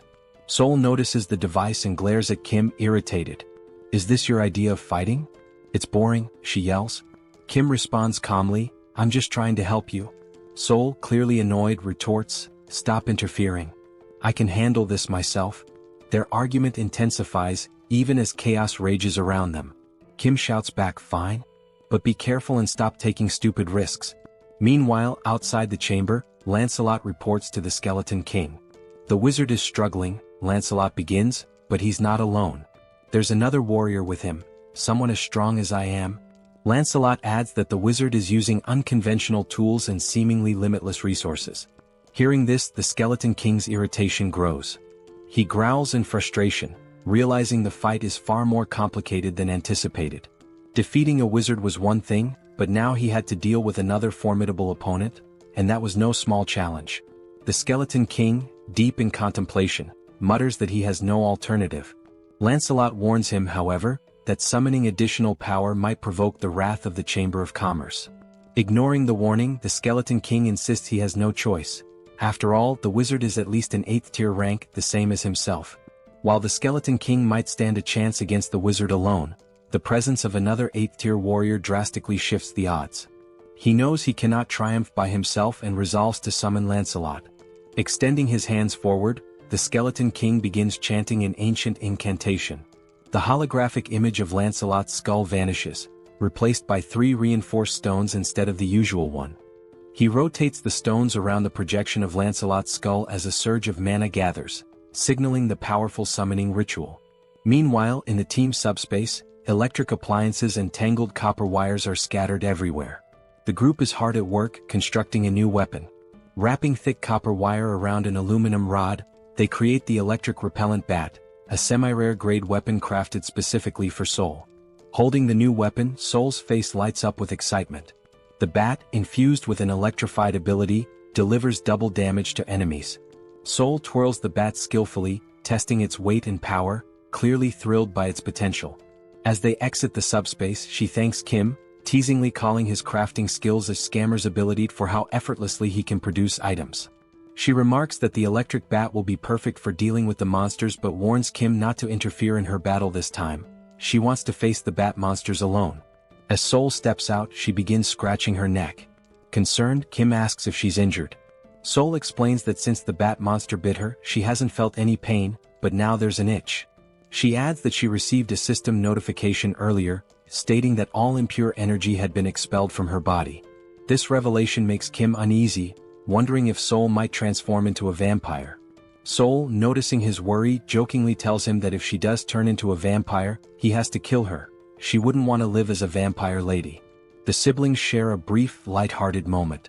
The scene shifts back to the Skeleton King, who turns his attention to Kim, his voice laced with sarcasm. He sneers, mocking that the name Arcane must be ashamed of Kim's reckless behavior. The Skeleton King accuses Kim of ruining his plans and causing chaos in his domain. He declares that, regardless of Kim's origins in the arcane dimension, he has no right to meddle in his affairs. With a chilling roar, the Skeleton King vows to fight and kill Kim. Kim and Soul exchange glances, baffled by the king's rant. "This idiot makes no sense," Kim mutters under his breath. The word idiot only enrages the Skeleton King further. Furious, he calls for Lancelot to attack, commanding him to eliminate Kim and Soul immediately. Lancelot finally emerges from the summoning. His presence is nothing short of terrifying. His 4 glowing eyes gleam menacingly, and his massive silver armor radiates power. In his hand, he wields an enormous sword capable of cutting through anything. Soul, seeing Lancelot, grins with excitement. She had grown tired of weak monsters and was ready for a real challenge. She turns to Kim, warning him again, "Don't interfere in this fight. If you do, it won't end well," before charging straight at Lancelot. Before Soul can make her move, Lancelot lunges forward, hurling his sword with lethal precision, aiming to cleave her in half. Reacting quickly, Soul dodges the attack and counters with her electrified bat. The clash sends shockwaves through the room, the force so strong that even Kim feels it from a distance. As the battle intensifies, Soul notices that Lancelot's strikes are slowly slicing through her weapon. Realizing the danger, she retreats just as Lancelot delivers a devastating blow, splitting the electric bat in two. Soul looks back at Kim and jokes, "My bat wasn't weak, it's just that Lancelot is ridiculously strong." Despite losing her weapon, Soul remains undeterred. Lancelot, now fully revealed, stands as a fearsome and nearly invincible knight. Watching from afar, the Skeleton King boasts about summoning Lancelot, his most powerful knight. Meanwhile, Kim reflects on Soul's words. It's rare for her to acknowledge an opponent's strength, and that fact alone tells him how formidable Lancelot truly is. If Soul acknowledges Lancelot's strength, then he is indeed a formidable and dangerous opponent. Watching Soul, Kim proposes a deal. If she manages to kill Lancelot, would she give him Lancelot's magic stone? Kim argues that he used up all his own magic stones to craft weapons for her, and since Lancelot destroyed those weapons, it's only fair to repay him with the stone. Soul, however, flatly refuses, declaring that whoever lands the killing blow will claim the magic stone. With a confident smirk, she adds that Lancelot won't be able to stop her. Determined to contribute, Kim activates his Ignite bowling ball and hurls 5 fiery high-speed projectiles toward Lancelot. Yet Lancelot remains unfazed, standing casually as if unbothered. Drawing his sword, Lancelot effortlessly slices through all the bowling balls with a single slash. The shattered projectiles ooze a molten, lava-like liquid, but even this does not affect Lancelot. Refusing to give up, Kim launches more bowling balls from different angles, hoping to overwhelm him, but Lancelot cuts through every single one with the ease of slicing tofu. Kim's jaw drops in shock as he watches. He can't believe how effortlessly Lancelot counters his high-speed, magic-infused attacks. While Lancelot focuses on cutting the projectiles, Sol sees an opening. She charges forward and punches Lancelot in the face with all her strength, but to her dismay, it doesn't even cause 1% damage. In retaliation, Lancelot swings his massive sword, narrowly missing Sol's neck as she dodges. She counters with punches to his face and chest, but the strikes are completely ineffective. Kim seizes the moment and launches another Ignite bowling ball, this time aimed directly at Lancelot's head. The impact sends Lancelot flying, but when he rises he remains unscathed, glaring at Kim with glowing, menacing eyes. A growing sense of unease washes over Kim. Something feels terribly wrong. He recalls a similar ominous feeling from his battle with the Black Wyvern. Trusting his instincts, Kim quickly activates his subspace and pulls Sol into it. Furious, Sol demands an explanation for Kim's interference. Kim explains the overwhelming sense of danger he felt. Even after using his most powerful attack, Lancelot emerged unscathed. He compares the situation to previous battles, where his strongest move could split the Skeleton King in half, yet it did nothing against Lancelot. Begrudgingly, Sol admits she cannot defeat Lancelot alone. Outside the subspace, Lancelot wastes no time. In a flash of insane speed, he vanishes from his position and reappears in front of Kim's barrier, slamming his massive sword against it. Kim is genuinely terrified by Lancelot's speed and strength, while even Sol admits the knight is extremely dangerous. If the fight continues, both of them will die. Despite Lancelot's relentless assaults, the barrier holds firm. Kim notices something crucial. Lancelot is standing dangerously close to the barrier. An idea forms in his mind. If he launches his Ignite fireballs at such close range, Lancelot won't have enough time to dodge. Acting quickly, Kim unleashes 5 fireballs at point-blank range. To his horror, Lancelot effortlessly slices through every fireball, even at such proximity. The situation grows more dire. Lancelot isn't just strong, he's unstoppable. Kim is baffled. None of their attacks are effective. He watches in disbelief as Lancelot cuts through every projectile with precision, as if the heavy metal were nothing more than butter. Meanwhile, the Skeleton King observes the battle from afar, finding it dull. With a smug grin, he taunts Kim, mocking how long he plans to cower behind his barrier. He declares that Lancelot is a 7th-tier warrior, immune to all of Kim's abilities. According to the Skeleton King, no matter what Kim tries, he cannot defeat Lancelot. Seated arrogantly on his throne, the Skeleton King begins reminiscing. He reveals that he poured all his resources and wealth into coming to Earth and believed summoning Lancelot was the only way to survive against Kim and Sol. Now, watching their futile efforts, he expresses disappointment. Had he known how weak they truly were, he wouldn't have taken the risk of summoning Lancelot. As the Skeleton King observes, something unusual catches his attention. Kim is no longer using magic. Instead, he's pulling strange, unconventional items from his portal in an endless stream. Realizing this, the Skeleton King's eyes gleam with inspiration as an idea begins to take shape. Meanwhile, Kim is at a complete loss. He checks all of his abilities: Subspace Laboratory, Replicate, Extra-Large Subspace Life Support, but none seem useful in defeating either the Skeleton King or Lancelot. Desperate, Kim resorts to repeatedly throwing Ignite bowling balls at Lancelot, but Lancelot slices through them with ease, leaving Kim genuinely stuck. Suddenly, the Skeleton King bursts into loud laughter. He commands Lancelot to stop attacking, announcing that the 2 individuals in the portal are not wizards, but rather potential allies for his future plans. Obeying the command, Lancelot ceases his assault and steps back toward the Skeleton King. The Skeleton King rises from his throne and approaches Kim's portal. Initially, he had assumed Kim and Sol were wizards, but as he observes Kim more closely, he realizes they are ordinary humans. Even more intriguing, Kim possesses a unique ability. Confused, Kim wonders what the Skeleton King is referring to. With a cunning grin, the Skeleton King begins to explain. He mentions that Kim must have encountered and killed 2 skeleton knights to acquire reinforced stones. These stones, the Skeleton King reveals, can only be produced within Camelot Castle by sacrificing living beings. The Skeleton King elaborates on his original plan: to sacrifice the inhabitants of the nearby city to mass-produce reinforced stones, which he would then use to summon an army of skeleton knights. However, he proposes an alternative: a business partnership with Kim. The Skeleton King suggests that Kim, with his unlimited replication ability, could duplicate the reinforced stones, allowing them to dominate not just Earth, but the entire universe. Kim stands silently processing the offer. As the Skeleton King laughs sinisterly, envisioning his grand scheme, Kim suddenly begins laughing and crying simultaneously, leaving the Skeleton King perplexed. Kim thanks him, explaining that the Skeleton King has unknowingly solved all of Kim's problems. Before the Skeleton King can react, Kim utters 4 decisive words. Pax, put Camelot in subspace. Instantly, the entire Camelot castle vanishes before the Skeleton King's eyes. The Grand Fortress, once the source of his power, shrinks and disappears into Kim's subspace. The Skeleton King and his skeleton knights are left standing outside, bewildered and enraged. Looking around in disbelief, the Skeleton King tries to comprehend what just happened. Meanwhile, the castle reappears in Kim's hands, now reduced to the size of a toy. Sol, observing the shrunken structure, casually remarks how small and insignificant it looks. Overcome with fury, the Skeleton King roars, "How dare you 9th-tier slaves!" He accuses Kim and Sol of destroying his life's work and vows to annihilate them. Enraged, he summons a dark purple orb of energy, brimming with the souls of the dead. The green, ghostly spirits surge toward Kim's portal, attempting to shatter it. Yet as the smoke clears, Kim and Sol remain unharmed. Now calm, Kim begins to think strategically. He recalls the name of the skeleton knight summoned by the Skeleton King, Lancelot.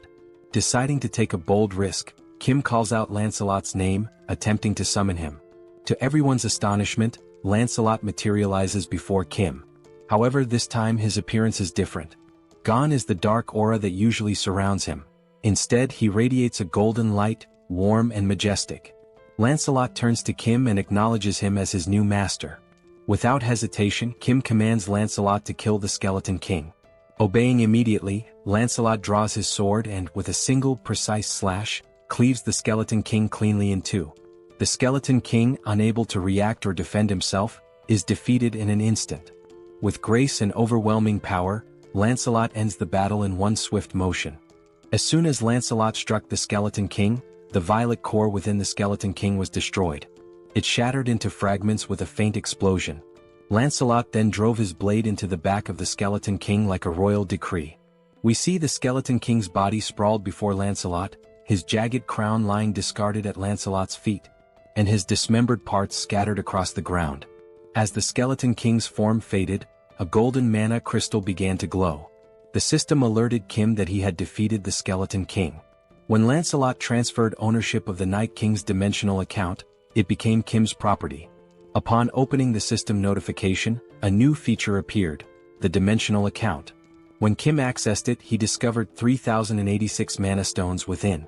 Staring at such a vast number of mana stones, Kim felt both bewildered and astonished.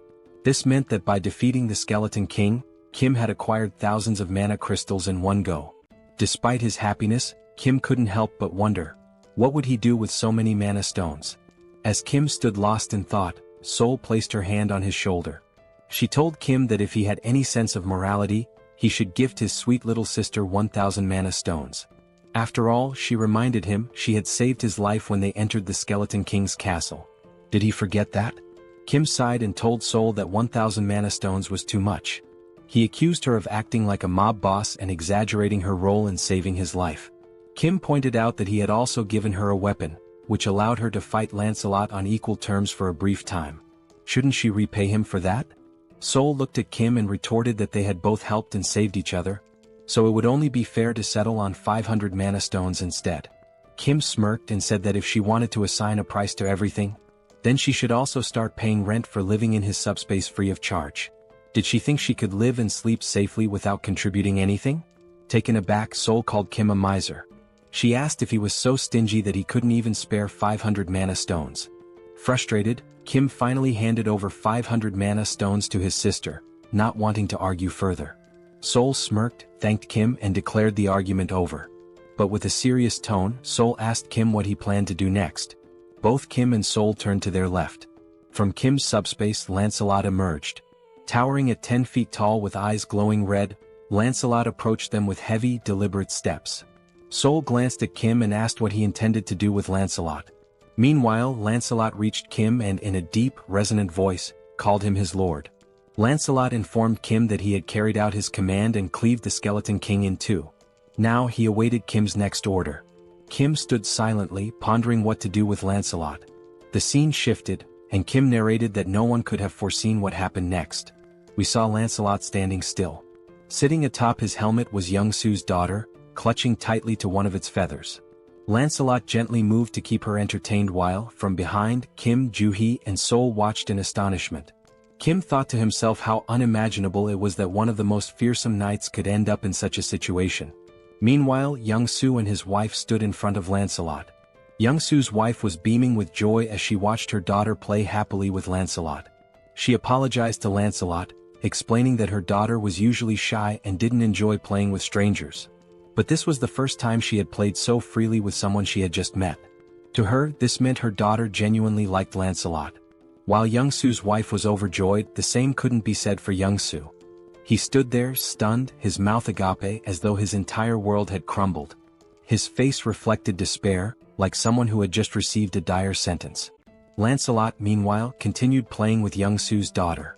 He calmly assured Young-Soo's wife that aiding the Lord's companions was equivalent to serving the Lord himself.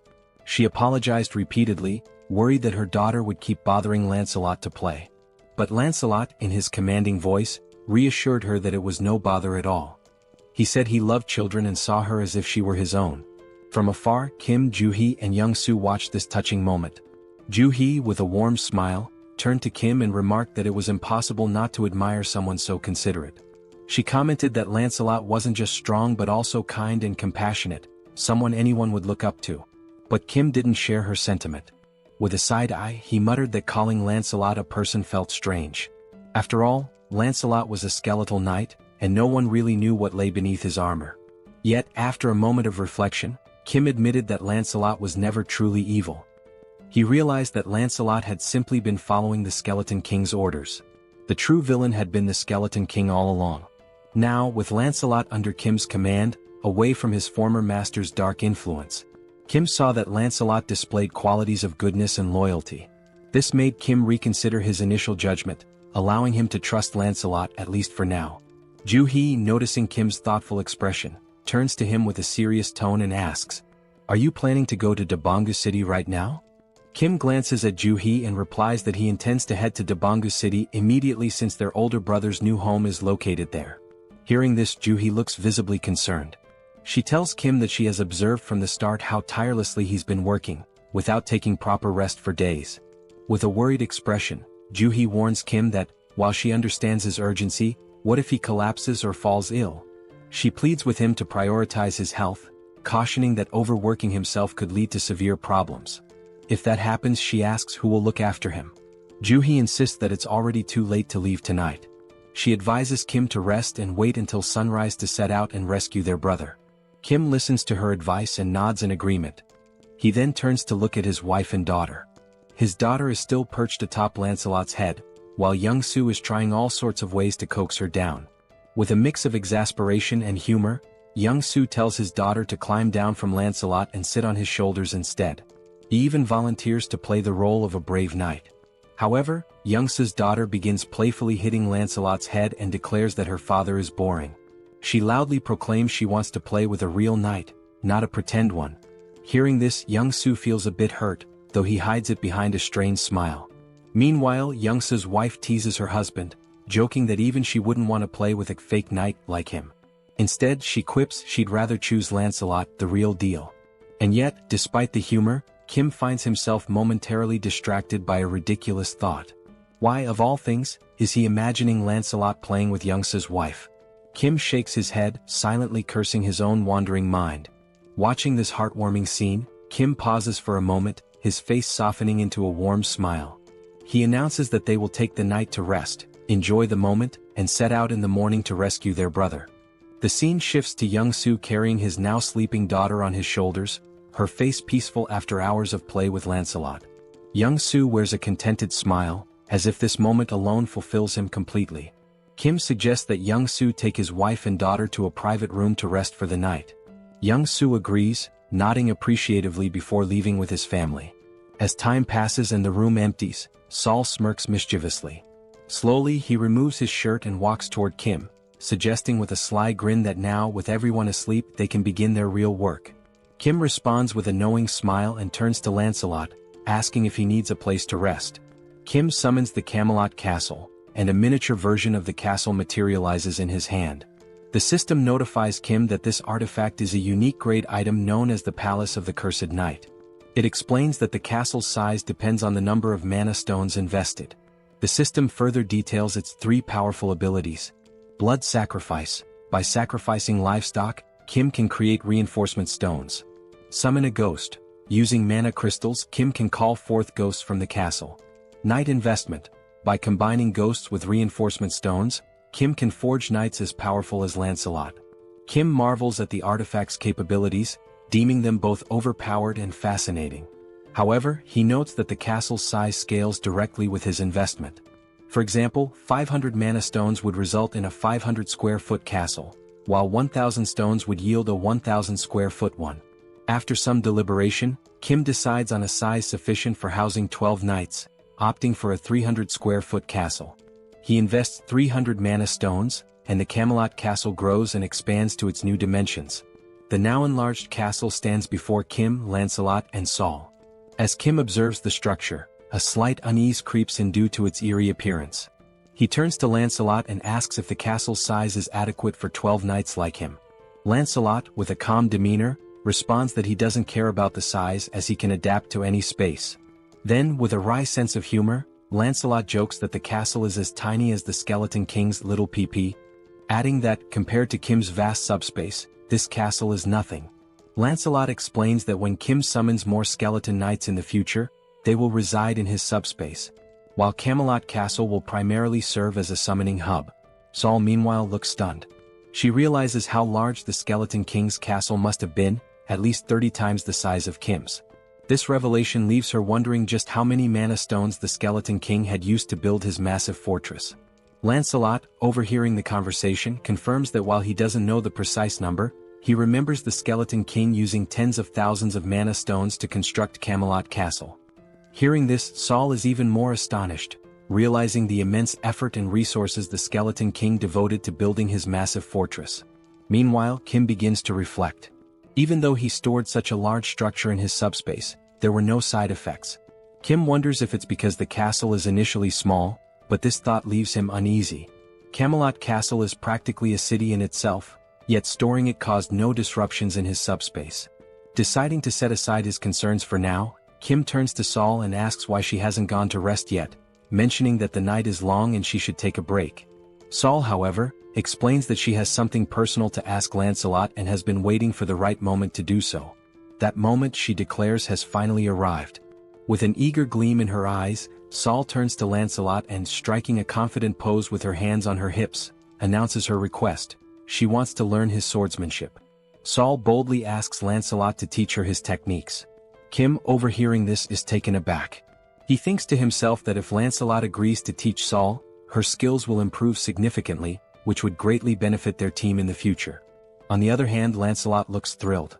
In his deep voice, he responds that he would be delighted to teach her his swordsmanship, but under one condition. Lancelot explains that when Saul used her martial arts against him previously, he found it fascinating. If she wants to learn his swordsmanship, then she must teach him her martial arts in return. It would be an exchange of skills, her martial arts for his swordsmanship. Hearing this, Saul smirks, her expression shifting into one of playful mischief, almost bordering on manic. With a teasing tone, she praises Lancelot for being clever, admitting that her martial arts are indeed impressive. She calls him a little kid and playfully questions whether he could even handle her intense training regimen. Kim, watching this from the sidelines, notes how Saul's excitement peaks whenever the topic of martial arts comes up.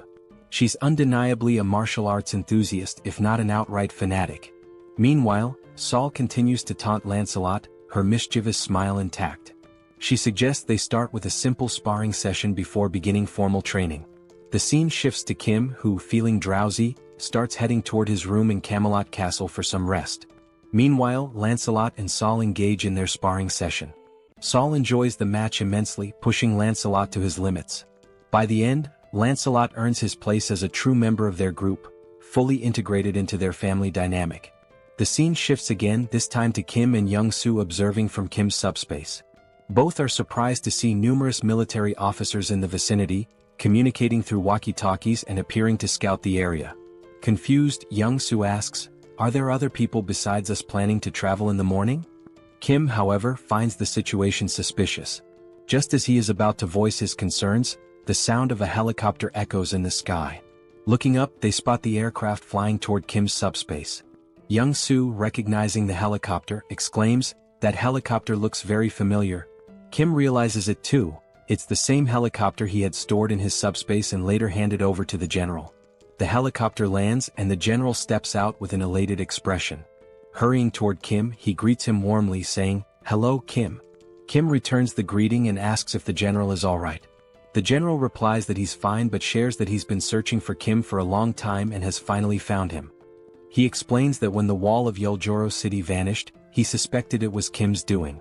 Kim, now irritated, cuts to the chase, asking if the general is here to convince him to join the military. With a firm tone, Kim makes it clear that if that's the case, his answer is no. His priority is finding his family. The general quickly reassures him, saying, "Kim, you've misunderstood." He explains that he hasn't come to recruit Kim but rather to deliver critical news. In a serious tone, the general warns Kim that traveling by helicopter is not safe. He explains that a faction that betrayed the military has seized a base and now controls air defense systems. If Kim and Young Soo were to travel by helicopter, especially a military one and a general's at that, they would be targeted and shot down. Both Kim and Young Soo are stunned by this revelation.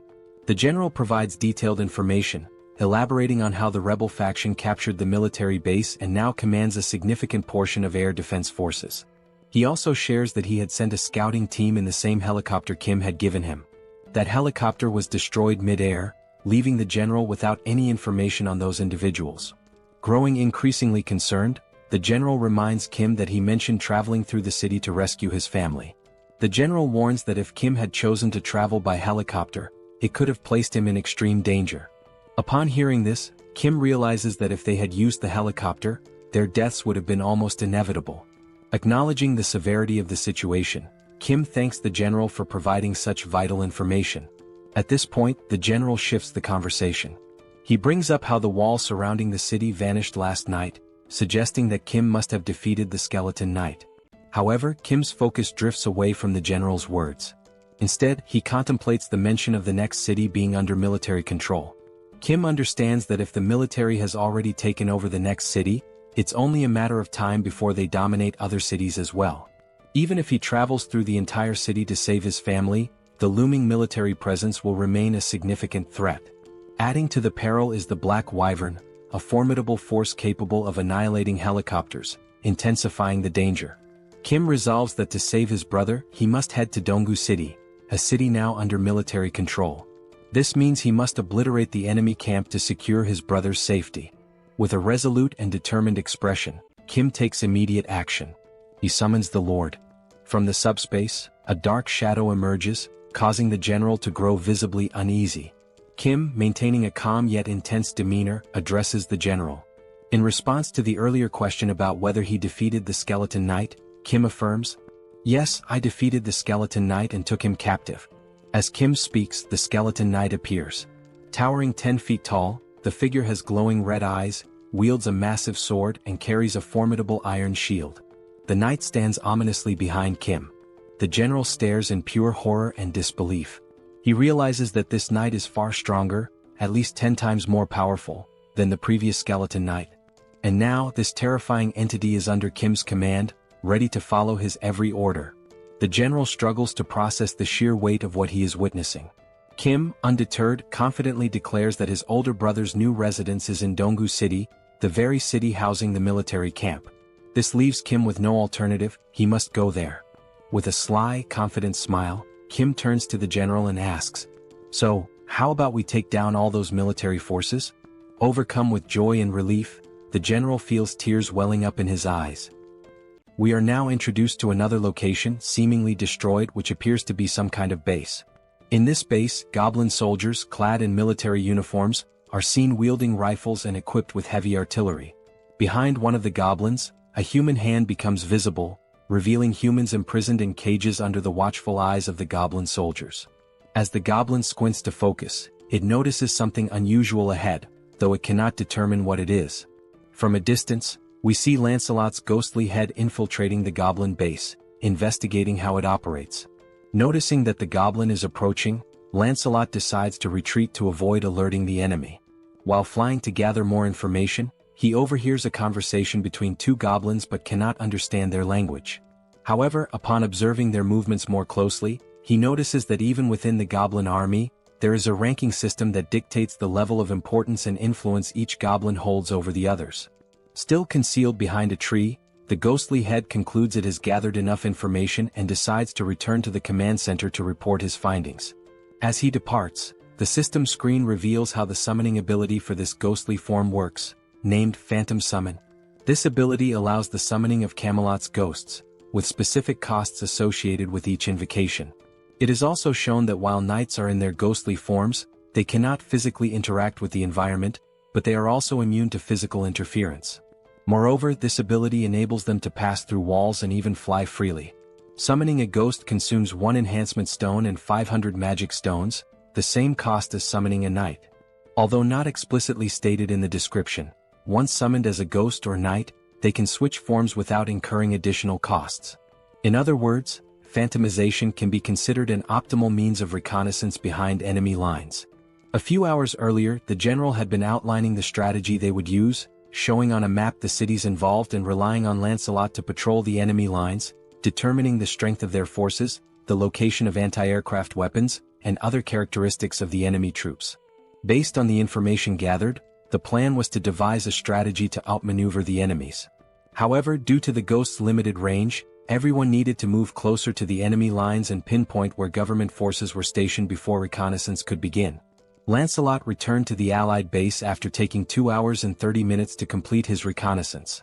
While reporting his findings, Kim was shocked to learn that the soldiers had mutated into goblins and had imprisoned over 200 people, referring to them as sacrifices. Additionally, Lancelot shared further details he had overheard. First, the enemy had a total of 9 anti-aircraft weapons. Second, they planned to recruit additional manpower from Bangkok Dong. Third, the brigade commander, a high-ranking officer, was stationed in the eastern wing. Lastly, they mentioned that the world would change when a certain someone arrived. Lancelot confirmed the accuracy of this information, leaving the 4 members listening utterly astonished. The commander remarked that security had indeed been tighter than usual and suspected they were plotting something but hadn't anticipated the capture of civilians. Kim mentioned rumors that some had voluntarily joined the rebel forces but expressed confusion about their motives and the reason for imprisoning civilians. He also questioned who this person capable of changing the world might be. Lancelot's ghost replied that he didn't know who this individual was but speculated that the reason for capturing people was likely to gain repulsive force. He explained that all beings across dimensions have a classification system known as hierarchy. Repulsive force is the power granted by this hierarchy, essentially the right to be protected from lower-ranked beings. The lower the hierarchy number, the stronger the repulsive force, preventing attacks from lower ranks, e.g., a 9th rank attack cannot affect an 8th rank being. However, this is not an absolute rule. At this point, Kim recalled the attack by the skeletal knight. The sister asks if they are sacrificing people to achieve this hierarchy. Lancelot, based on prior information, confirms it, stating that this method is instinctively used by beings with lower intelligence as a shortcut. With a serious expression, he explains that when this method is used in a lower dimensional hierarchy, it signifies that contact has been made, and possibly an agreement, with a higher-ranked being. Intrigued, Kim asks what kind of agreement this could be, but Lancelot admits he doesn't know the specifics.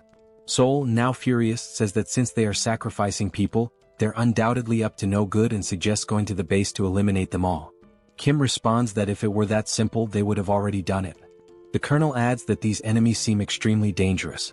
The colonel also notes that the information provided by Lancelot has been excellent. They now know the positions of the brigade commander and the anti-aircraft cannons, which increases their chances of success. However, he emphasizes that the enemy's defensive line is much stronger than expected. Once the operation begins, the enemy will likely call reinforcements from the 1st Legion, potentially escalating this into a large-scale war. Given that they don't know the full strength of the 1st Legion, it's crucial to capture the enemy before reinforcements arrive. This will require requesting support from nearby units to handle such a large-scale target with sufficient weaponry and troops. Deep in thought, Kim realizes they don't have time to wait for reinforcements. Moreover, Bangkok Dong, where his brother lives, is at risk, making it imperative to finish the mission before the enemy moves there.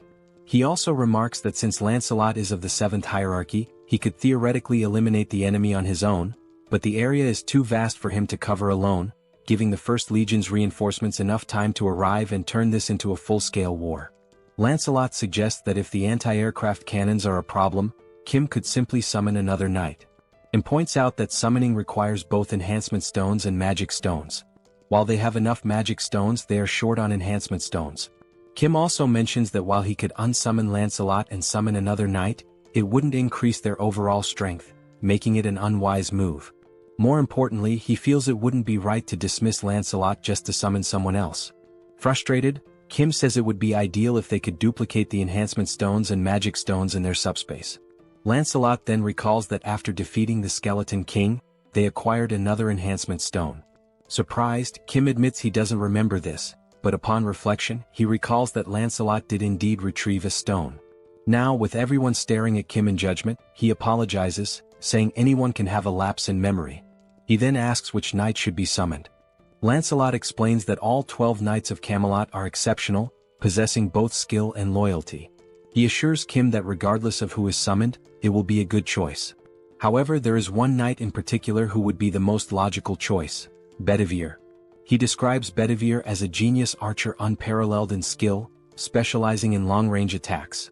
Enthralled, Kim exclaims that he can't resist and wants to summon him right away. Back at the goblin base, the captives appear gravely debilitated.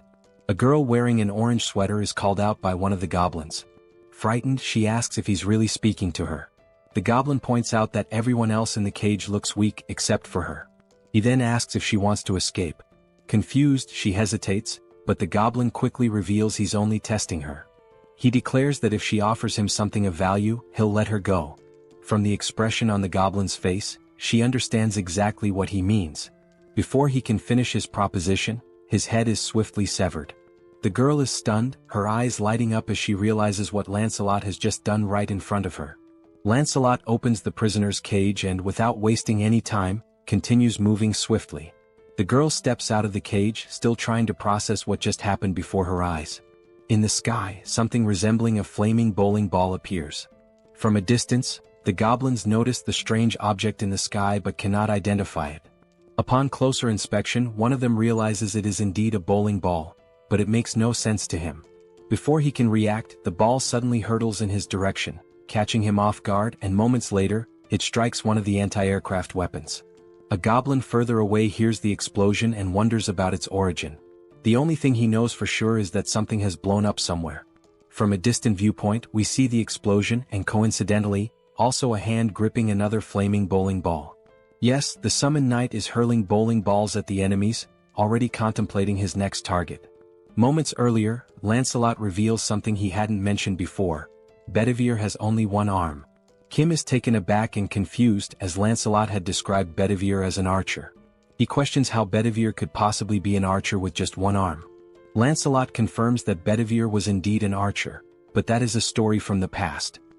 He explains that long ago, Bedivere served as a knight under the Duke's command but lost his arm to a commander jealous of his exceptional talent. From that point on, Bedivere adapted, mastering throwing techniques using a leather strap. Thus, he earned his place among the 12 Knights of Camelot. Still skeptical, Kim asks if Bedivere can truly destroy anti-aircraft cannons from such distances. Lancelot reassures him, stating that he fought alongside Bedivere for a long time and knows the full extent of his abilities. Additionally, Lancelot confirms that after scouting the enemy lines, only he and Bedivere will be needed for this mission. Back in the present, we see Bedivere launching more flaming bowling balls at the enemies from afar. The ball soars through the sky and strikes another anti-aircraft cannon.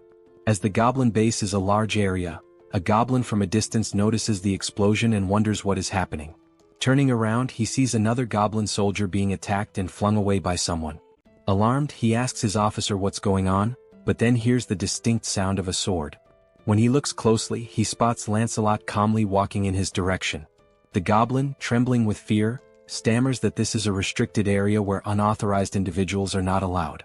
Lancelot remains silent, continuing his steady approach toward him with an air of calm authority. Meanwhile, we see Kim's system sending him notifications.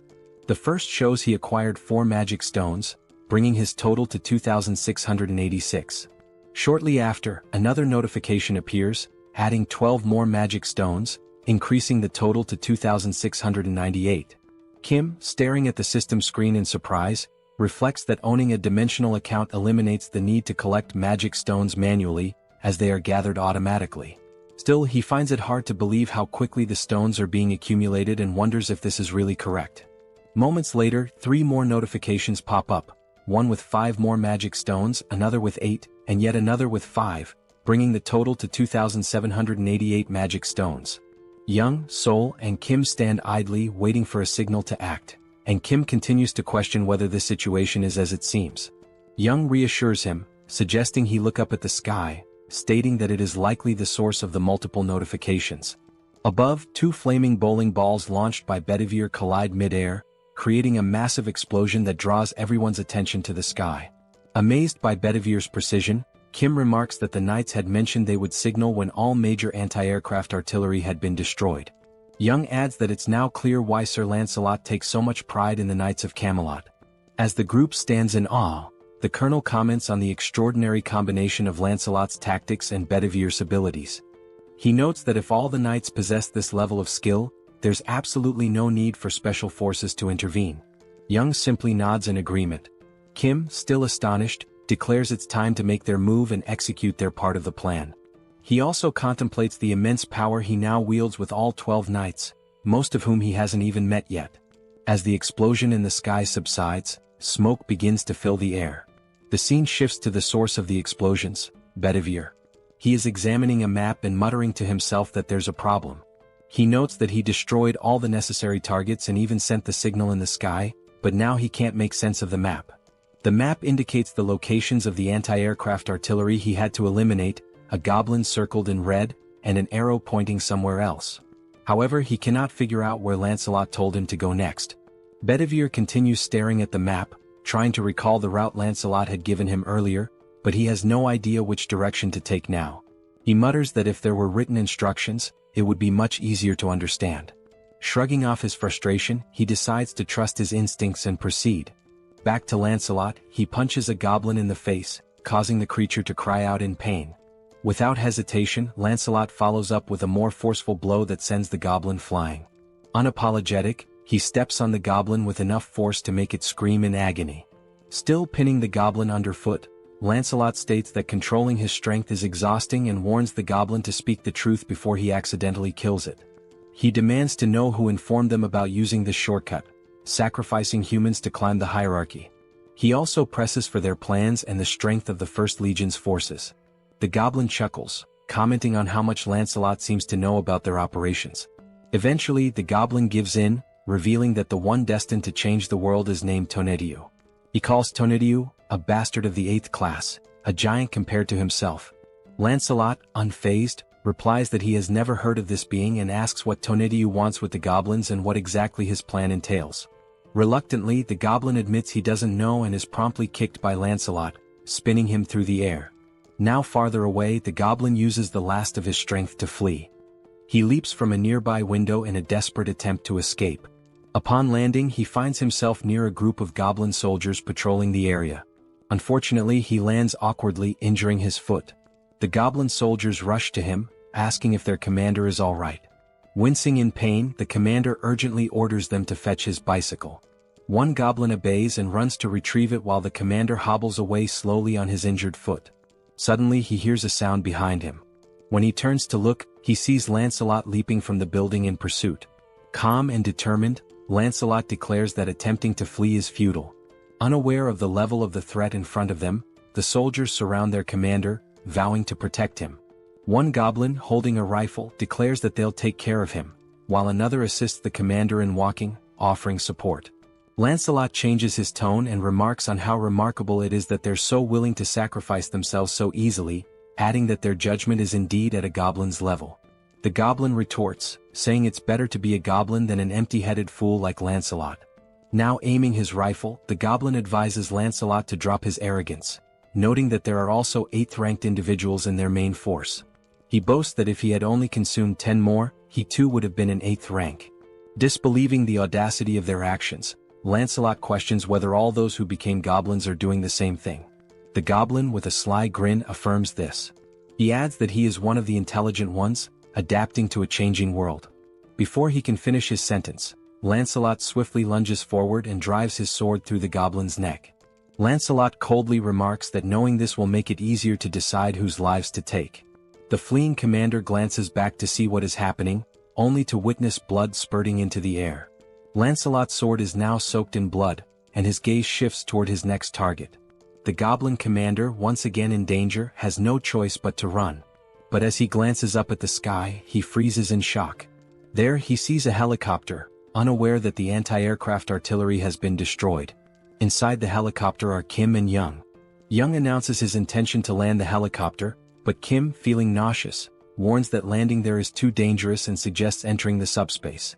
The goblin commander realizes that government forces are also attacking them.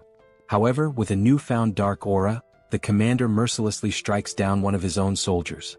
From a distance, Lancelot observes this gruesome act, disgusted by the goblin's depravity. Kim descends from the helicopter and runs toward Lancelot, but upon looking to his side, he is horrified by the goblin commander's actions. With the magic stones of the fallen goblin in hand, the commander consumes them. Lancelot curses him, calling him a bastard and accusing him of becoming an 8th rank because of the stones. From behind, we see the goblin commander now transformed into a monstrous figure with long hair. As he turns, his glowing red eyes burn with rage. Kim asks Lancelot if the commander truly abandoned his humanity to become an 8th rank.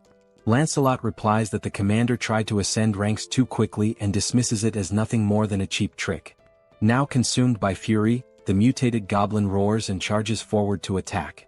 Calmly, Kim asks Lancelot about his rank. Lancelot replies that he is 7th ranked but assures Kim there's no need to intervene since Bedivere can handle it with ease. On the rooftop, Bedivere readies his weapon to launch another flaming bowling ball. He comments that he's glad he trusted his instincts and found the correct location. The mutated goblin's blood sprays far and wide. The system notification flashes, showing that Kim has acquired 322 magic stones, bringing the total to 3,542. Moments later, government reinforcements arrive. The head of operations acknowledges that thanks to the knights, the removal of enemies and the rescue of civilians is progressing much faster. Kim feels a wave of relief hearing this. A soldier asks where the commander is, and Kim directs him to look to the side, where the lifeless body of the goblin commander lies. The head of operations is stunned. Kim asks Lancelot if he has uncovered more information about their plans. Lancelot apologizes, stating that the only piece of information he managed to extract was the name of a high-ranking being, Tonatiuh. He adds that it's the first time he has ever heard that name. Kim remarks that everything remains a mystery. The head of operations suggests searching the building's documents for clues. Lancelot points to the shattered windows on the 4th floor, explaining that the commander was staying in that room. He notes that there are numerous documents to sort through in that area. The chief of operations thanks them for their service, but Kim quickly interjects, asking if the PX system is capable of storing all the military documents from the building. Pax confirms and immediately begins calculating the number of documents and the cost to process them. The system reveals there are 5,086 documents, with a cost of 120 magic stones. Kim gives the order to proceed. The chief of operations remarks that such measures weren't necessary, but Kim explains that PX will handle it efficiently, and he needs to locate the family as quickly as possible. Soon after, the system alerts him that an unsuitable document has been detected among the military files, labeling it as an incompatible item. Confused, Kim tries to understand what an incompatible item might be. Now holding the document, he attempts to read it. It turns out to be a registration form for dimensional beings. Lancelot clarifies that it's a document capable of increasing someone's rank. Examining the two documents in hand, Kim notes that one is in poor condition. Lancelot explains that the pristine document is the official form, while the damaged one is a shortcut. He further elaborates that the soldiers likely turned into goblins because they failed to register properly using the official method. To add to this, Sir Lancelot explains that registering a dimensional being requires magic stones and a dimensional account. He states that Earth's dimension is still in its early stages of exploration, and no one currently meets these conditions, except for Master Kim, who defeated an 8th rank being possessing a dimensional account. Kim and the Colonel fail to grasp much of what he says, but Lancelot continues, emphasizing that despite the oddity of the document's existence, Kim should register since he meets the requirements. This suggestion catches Kim off guard. However, Lancelot assures him that by completing the official form, Kim will avoid becoming a goblin. He also explains that dimensional being registration is automatically adjusted for each dimension, and the reason Kim can read it in a standard language is that it's the official document. Holding the document, Kim scans the fine print and notes that the process would consume only 1,000 magic stones. Without hesitation, he signs his name on the form. The system announces that the dimensional being registration is complete, leaving Kim with 2,422 magic stones. After signing, the document begins to glow and disintegrates into dust. Jokingly, Kim remarks that he's curious to know where the system wants him to submit the documents. Outside, someone arrives on a motorcycle, calling out to the commander and apologizing for the delay. The individual explains that the holdup was due to something being incredibly heavy to carry. However, upon taking a closer look around, they are baffled by what happened to the goblins in the area. From atop the building, Bedivere watches the scene with curiosity, wondering aloud if the vehicle the goblin is riding might be a horse. Meanwhile, back in the document room after the PX scan, they manage to retrieve not only the contract but also approximately 40,728 pages of military documents. Kim informs the colonel that he remains worried about his family and won't be able to review the documents himself since he's heading out to search for them. He adds that the director of operations will handle the verification and assures the colonel that once he finds his family, he will return to assist the government forces. The colonel thanks him and wishes him good luck. As they leave, Kim tells Lancelot that the plan is to enter without the rebels mistaking them for government troops. However, they learn that Dobongu has been occupied by the rebels, making it too dangerous for Yong-Soo to drive. Kim decides to take the wheel instead. He considers that, for now, it's safer for him and the two knights to travel in unassuming vehicles to avoid drawing attention and being identified as enemies. However, a significant problem arises. Upon inspecting the subspace inventory, they discover that only military vehicles are available, which completely disrupts the plan. Kim wonders how they will resolve this issue, convinced there must be a non-military vehicle somewhere. Determined, he decides to search thoroughly to find something usable. Descending the stairs, he acknowledges that the task will be slow and dangerous but accepts that there is no other option. He also expresses hope that they will locate a drivable vehicle. As they step outside, they are startled by the sound of a roaring engine. Looking ahead, they see Bedivere perched atop the motorcycle previously owned by the goblin. Suffice it to say, he looks incredibly stylish. Stunned, Kim, still processing what he's seen, asks why Bedivere is on a motorcycle. The newly self-proclaimed rider explains that he thought it was a horse. Pointing to the goblin's corpse on the ground, Bedivere says the goblin had been riding this modern horse, and he found it amusing, so he decided to learn how to use it. It wasn't even that difficult, he adds. Kim, still surprised, recognizes the vehicle as the brigade commander's motorcycle and hatches an idea. Opening the system, he learns it will cost only 22 mana stones to store the motorcycle under the military unit category. With 2,400 stones remaining, he approves the storage. A while later, goblin soldiers armed with rifles notice something unusual approaching them. One goblin, puffing on a cigarette, asks what the hell that thing is. As it gets closer, the goblins realize it's a motorcycle, but they don't feel alarmed. Another goblin asks if they're expecting any visitors, to which the first responds he hasn't heard about any. They decide to point their rifles and shout at the approaching figure, demanding to know who they are and where they came from, warning them to stop immediately. One goblin adds that, regardless of who they are, no one can enter without proper authorization. Seconds later, before the goblins can react, one of them is struck by a bowling ball, leaving only the cigarette burning in his hand. Here's a lesson: if you're a goblin, don't smoke. The other goblin, bewildered by the sudden demise of his comrade, turns around to investigate what just happened. Still astride the motorcycle, Lancelot unsheathes his sword, turning those few seconds into the goblin's last. Without hesitation, he eliminates the goblin with a precise strike to the neck. The group continues forward, now riding two motorcycles, Kim and Lancelot on one with Bedivere piloting the other, steadily distancing themselves from the scene. A goblin watching from afar notices the suspicious movement and remarks that he's never seen anyone ride motorcycles like that before. Eventually, they seem to reach their final destination and decide to stop. All signs suggest this is Kim's brother's apartment. Inside, on the 14th floor, Kim knocks on the door of apartment 1405, calling out for his brother, Hyung, and asking if anyone is inside. He keeps calling, but the silence hanging in the air suggests no one is there. Worried, Kim decides to open the door using the handle, and to everyone's surprise, it's unlocked. Inside, amidst the destruction, They see wedding photos of Kim's brother and his new wife hanging on the walls, alongside apparent bullet marks on the TV. Kim freezes at the doorway, calling out to his brother and sister-in-law once more, but still there's no response. Concerned for Kim's safety, Lancelot, ever the loyal servant, asks for permission and declares that he will take the lead. They decide to enter, and as Kim looks around he notices something odd. It doesn't seem like they were attacked. Instead, it feels as if they abandoned the house and evacuated somewhere else. While searching for clues, he spots a letter on the bed and decides to read it. The paper contains a message from his brother addressed to Kim or their sisters. It explains that the phones weren't working, so he left the letter in case one of them came looking for him. In the letter, his brother writes that they decided to head to UINGBU but admits he's uncertain about their safety given the current situation. He mentions that his wife's family is also nearby. He adds that he doesn't know when they might read the letter but assures them there's no need to risk facing danger to look for him. He explains that outside, soldiers have been forcefully removing people from their homes and abducting them. As Kim reads, Bedivere and Lancelot finish their sweep of the house and confirm there's nothing unusual inside. The letter continues, describing how people are being taken indiscriminately, adults and children, regardless of gender. It warns that the situation is perilous but expresses hope that they'll survive somehow and urges Kim to do the same.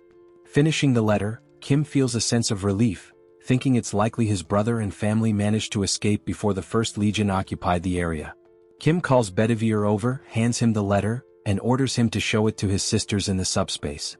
He wonders when his brother, Hyung, wrote the letter and fears that if the Legion occupied this area, they might soon target where his brother is now. Turning to Lancelot, Kim declares they'll leave immediately, urging haste and stating he'll take the lead this time. Lancelot complies but asks if Kim is alright. Lancelot expresses concern that Kim may have developed a phobia, suggesting he let Lancelot drive. Before they can act, a helicopter suddenly appears outside the window, its turret aimed directly at them. The goblin piloting it reports via radio that he's identified an unknown individual and a skeleton at the location and is preparing to open fire. The turret roars, unleashing a barrage toward the two until its ammunition is depleted. For a moment, it seems like Kim and Lancelot have vanished. As the smoke clears, Kim reappears, grimacing and commenting that the attack hurt more than he expected. With a touch of humor, he confirms the phobia. Somehow, Kim commands Pax to store the Black Hawk helicopter in the warehouse, noting that its maintenance hadn't been completed and its weapons were for demonstration purposes only. The system confirms the operation will consume 141 mana stones. The goblin, utterly shocked, demands to know who they are, bewildered that they survived being hit by the turret. When the goblin asks if they are rank 8, the helicopter suddenly vanishes into subspace, leaving the pilot panicked as he realizes he's about to fall from a considerable height. Kim turns to Lancelot, emphasizing that they can't waste any more time. Meanwhile, they hear the goblin scream until it abruptly ends with a splat. Kim reflects on how many rebels they've eliminated along the way but hadn't expected them to have a Black Hawk in their possession. He silently hopes his brother and family are safe. The scene shifts to a group of goblins having a conversation. They discuss how the High Priest promised to distribute rewards based on the number of offerings they've collected. It's been several days since then. One goblin mentions there's only one building they haven't managed to destroy and questions if it's really necessary to interfere like this.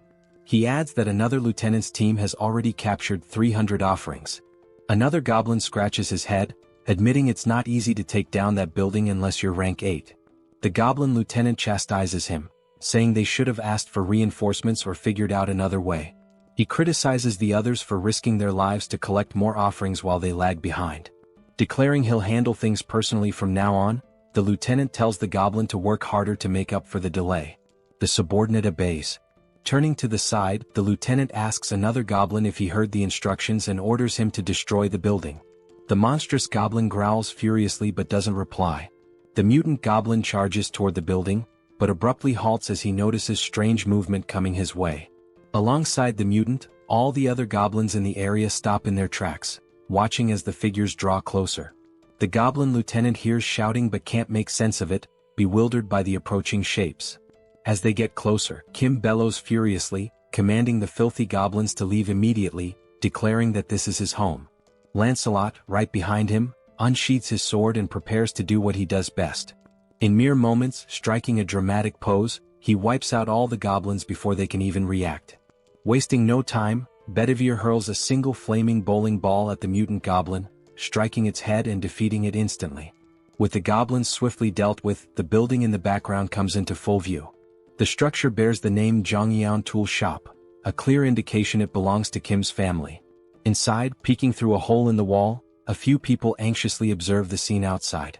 Someone asks if things are truly as bad as they appear. Another voice questions the father, wondering what's going on and why he's hesitating. The father, seated in a chair and spying on the commotion, reassures them not to worry. He explains that Kim has arrived on a motorcycle, accompanied by skeletons, leaving everyone utterly confused.